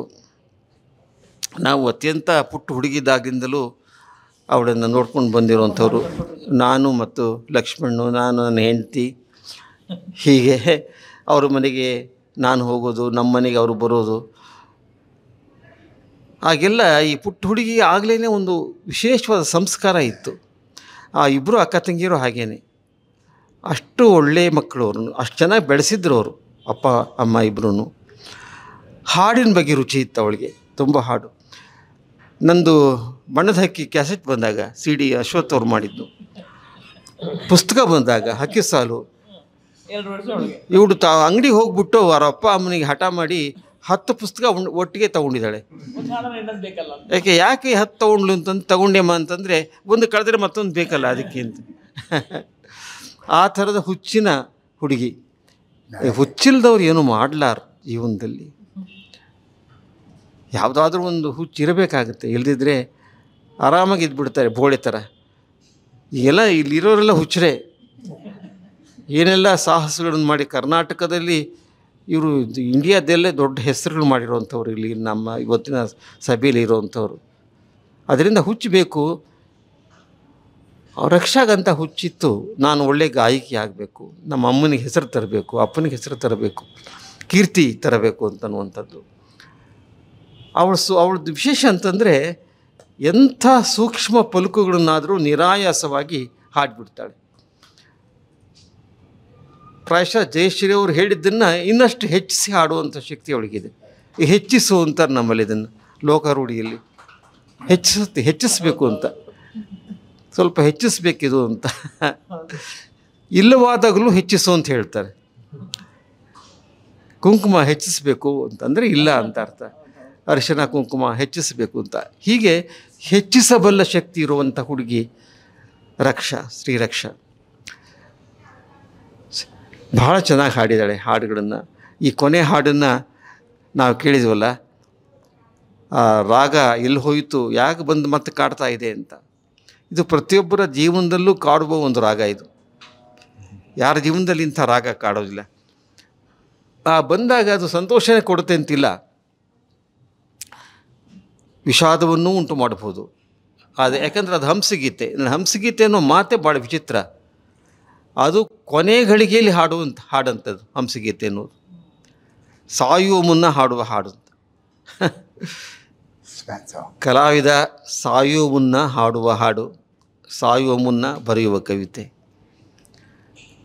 ಸಾಯುವ ಮುನ್ನ ಮಾಡುವ ಸೃಷ್ಟಿಶೀಲ ಕ್ರಿಯೆ.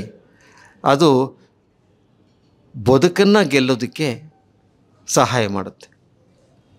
ಸಾವನ್ನು ಗೆಲ್ಲೋದಲ್ಲ, ಬದುಕನ್ನು ಗೆಲ್ಲಬೇಕು ನಾವು. ಬದುಕನ್ನು ಗೆಲ್ಲಬೇಕಾದ್ರೆ ಹೀಗೆ ಸಾಯುವ ಮುನ್ನ ಹೊಸ ಸೃಷ್ಟಿಗೆ ತೆರಿಬೇಕು. ಬೆಳಿಗ್ಗೆ ನಾನು ಅಪರ್ಣ ಅವ್ರನ್ನ ನೋಡ್ಲಿಕ್ಕೆ ಹೋಗಿದ್ದಾಗ ಹೊಸ್ತಾಗಿ ಹೇಳ್ತಾ ಇದ್ದೆ, ಅವ್ರ ಮುಖದಲ್ಲಿ ಇರೋದು ಸಾವಿನ ಕಳೆಯಲ್ಲ, ಜೀವದ ಕಳೆ, ಬದುಕಿನ ಕಡೆ ಕಾಣಿಸ್ತಾ ಇದೆ ಅಂತ. ಸತ್ತರೂ ಬದುಕಿನ ಕಡೆ ಕಾಣಿಸ್ಬೇಕು. ಅದು ಸಾಧ್ಯ ಆಗೋದಕ್ಕೆ ಅಂತಃತೇಜವನ್ನು ಬೇಕಾಗುತ್ತೆ, ಒಳ ತೇಜಸ್ಸು ಒಂದು ಬೇಕಾಗುತ್ತೆ. ಹಾಗಾಗಿ ಇವತ್ತು ಈ ಹಾಡುಗಳು ಜಯಶ್ರೀ ಅವರ ಅಪೂರ್ವವಾದಂಥ ಸಂಯೋಜನೆಯಿಂದ, ರಕ್ಷಾಳ ತುಂಬ ಸುಂದರವಾದ ಗಾಯನದಿಂದ ಶೋಭಿತವಾಗಿವೆ. ಇವತ್ತು ಅದಕ್ಕೆ ಸಹೃದಯರ ಮತ್ತು ಬಲ್ಲವರ ಮೆಚ್ಚುಗೆ ಸಿಗ್ತಾ ಇದೆ. ಜೋಗಿ ಮೆಚ್ಕೊಳ್ಳೋದು ಅಂದರೆ ಸಾಮಾನ್ಯ ಅಲ್ಲ ಅದು. ಶೇಷಾದ್ರಿಯವರಂತೂ ಸಣ್ಣ ಪುಟ್ಟದಕ್ಕೆಲ್ಲ ಮೆಚ್ಚು. ಅವರು ಹಾಡನ್ನು ಬಳಸಲ್ಲ ಅಂತ ನೋಡಿ. ಹಾಡಿನ ಬಗ್ಗೆ ಪ್ರೀತಿ ಉಂಟು, ಆದರೆ ಸಿನಿಮಾದಲ್ಲಿ ಹಾಡನ್ನು ಬಳಸಲ್ಲ. ಆದರೆ ಸಿನಿಮಾದಲ್ಲಿ ಹಾಡು ಬಳಸೋದಕ್ಕೆ ಒಂದೇ ಒಂದು, ಅವರು ತಮ್ಮ ಧೋರಣೆಯನ್ನು ಬಿಟ್ಟುಕೊಡದೆ ಮಾಡೋದು ಕೆಲಸ ಒಂದು ಸಾಧ್ಯ ಇದೆ. ಒಬ್ಬ ಹಾಡುಗಾರನ ಬಗ್ಗೆ ಒಂದು ಸಿನಿಮಾ ಮಾಡಿದ್ದೀವಿ. ಆವಾಗ ನಿಮ್ಮನ್ನು ಹಾಡು ಬಿಡಲಾರ್ದು, ಹಾಡನ್ನು ಸಿನಿಮಾ ಬಿಡಲಾರ್ದು. ಯಾವುದು? ಮಾಸ್ತಿಯವರು ಆ ಥರ. ಸೊ ಇವತ್ತು ಶೇಷಾದ್ರಿ ಆಗಲಿ, ಜೋಗಿ ಆಗಲಿ, ಲಕ್ಷ್ಮಣ ಆಗಲಿ ನಮ್ಮ ಹಾಡುಗಳನ್ನು ಒಪ್ಪಿದ್ದು ನನಗೆ 80ರ ಪ್ರಾಯದಲ್ಲಿ ಮತ್ತೆ ಹರಿಯ ಮರುಕಳಿಸುವಂತೆ ಮಾಡಿದೆ. ಅದಕ್ಕೋಸ್ಕರ ಅವರೆಲ್ಲರಿಗೂ ನಾನು ತುಂಬ ಆಭಾರಿಯಾಗಿದ್ದೇನೆ. ಈ ಕಾರ್ಯಕ್ರಮ ಇಷ್ಟು ಚೆನ್ನಾಗಿ ನಡೆಯೋದಕ್ಕೆ ಕಾರಣ ನನ್ನ ಪ್ರೀತಿಯ ಸೋದರ ಗೆಳೆಯ ಲಕ್ಷ್ಮಣ್ ರಾವ್, ಏಕವಚನದ ಗೆಳೆಯ. ಆದರೆ ನಾನು ಸಭೆಯಲ್ಲಿ ಯಾವಾಗಲೂ ಬಹುವಚನದಲ್ಲೇ ಮಾತಾಡ್ತೀನಿ ಅವರ ಬಗ್ಗೆ ಕೂಡ. ಹೌದು, ನನ್ನ ವಿದ್ಯಾರ್ಥಿಗಳನ್ನು ಯಾವತ್ತೂ ಏಕವಚನದಲ್ಲಿ ಕರೀಲೇ ಇಲ್ಲ. ವಿದ್ಯಾರ್ಥಿಗಳನ್ನು ಹೌದು ಬನ್ನಿ ಅಂತಲೇ ಹೇಳೋದು. ಇವತ್ತು ಅವ್ರ ಬಗ್ಗೆ ನನಗೆ ವಿಶೇಷವಾದಂಥ ಅಭಿಮಾನ ಮೂಡ್ತಾ ಇದೆ. ಯಾಕೆಂದರೆ ಆ ಪ್ರೀತಿ ಇದೆಯಲ್ಲ, ಬೇರೆಯೇ ಒಳ್ಳೆಯದು ಕಂಡಾಗ ಸಂತೋಷ ಪಡುವ ಗುಣ ಇದೆಯಲ್ಲ, ಅದು ಅಪರೂಪದ ಗುಣ. ಅದು ನಮ್ಮ ಲಕ್ಷ್ಮಣನಲ್ಲಿದೆ. ಸೊ ಎಲ್ಲರಿಗೂ ಥ್ಯಾಂಕ್ಸ್ ಹೇಳ್ತಾ, ಇದನ್ನು ನೋಡ್ತಿರುವ ಕೇಳ್ತಿರುವ ಸಹಸ್ರಾರು ಜನ ಅಥವಾ ಮುಂದೆ ನೋಡುವ ಕೇಳುವ ಸಹಸ್ರಾರು ಜನ ಎಲ್ರಿಗೂ ನಾನು ನಮಸ್ಕಾರಗಳನ್ನು ಹೇಳ್ತೀನಿ, ವಂದನೆಗಳು. ಭಾಳ ಸುಂದರವಾದಂಥ ಅರ್ಥಪೂರ್ಣವಾದಂಥ ಕಾರ್ಯಕ್ರಮ ಆಯಿತು ಇವತ್ತು. ಈ ಕಾರ್ಯಕ್ರಮಕ್ಕೆ ಸಹಕರಿಸಿರುವಂಥ ಎಲ್ಲರಿಗೂ ಕೂಡ ಈಗ ತಮ್ಮ ಧನ್ಯವಾದಗಳನ್ನು ಅಭಿರಾಮ್ ಅವರು, ಪ್ರಿಯರಾಮ್ ಅವರು, ಪ್ರಿಯರಾಮ್ ಅವರು ಈಗ ಯಾವುದು ಎಲ್ಲರೂ ಒಂದೇನೆ. ಸೊ ಈ ಕಾರ್ಯಕ್ರಮನ ಎಲ್ಲರೂ ಕೂಡ ನಿಮ್ಮ ಮೊಬೈಲ್ಗಳಲ್ಲೂ ಸೊ ನಿಮಗೆ ಬಿಡುವಾದಾಗ ಎಲ್ಲರೂ ನೋಡಿ ಪ್ರತಿಕ್ರಿಯಿಸಿ ಸ್ಪಂದಿಸಿ ಅಂತ ಮತ್ತೊಮ್ಮೆ ನಾನು ನಿಮ್ಮನ್ನು ಕೇಳ್ಕೊಳ್ತಾ ಇದ್ದೀನಿ. ಈಗ ಈ ವಂದನಾರ್ಪಣೆಯೊಂದಿಗೆ ಈ ಕಾರ್ಯಕ್ರಮ ಮುಕ್ತಾಯಗೊಳ್ತಾ ಇದೆ. ಈಗ ಮೊದಲಿಗೆ ಜೋಗಿಯವರಿಗೆ ಪ್ರಿಯರಾಮ್ ಅವರು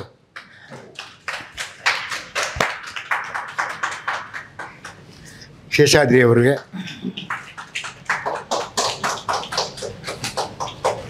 BR ಲಕ್ಷ್ಮಣರಾವ್ ಅವರಿಗೆ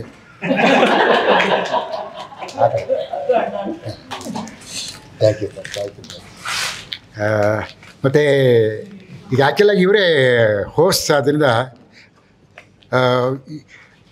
ಜಯಶ್ರೀ ನೀವು ತಗೊಳ್ತೀರಕ್ಕ ಇಲ್ಲ ಅಲ್ವಾ? ಅದೇ ನೀವೇ ಇದನ್ನು ಏರ್ಪಾಟ್ ಮಾಡಿರೋದು. ಈಗ ಜಯಶ್ರೀ ಮತ್ತು ಶ್ರೀರಕ್ಷಾ ಮತ್ತು ಪ್ರಿಯರಾಮ್ ಅವರು HS ವೆಂಕಟೇಶ್ ಮೂರ್ತಿ ಅವ್ರನ್ನ ಪ್ರೀತಿಯಿಂದ ಸನ್ಮಾನಿಸ್ತಾ ಇದ್ದಾರೆ.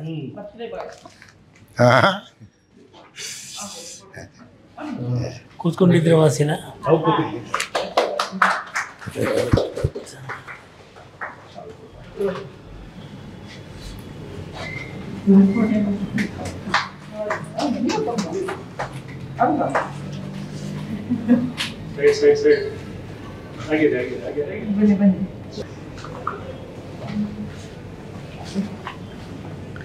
ಈಗ ಚಿತ್ರ ಪೂರ್ತಿ ಆಯಿತು, ಸಂಪನ್ನವಾಯಿತು. ಬಾಲಾಜಿ ನಾನು ಇದ್ದೀನಾ?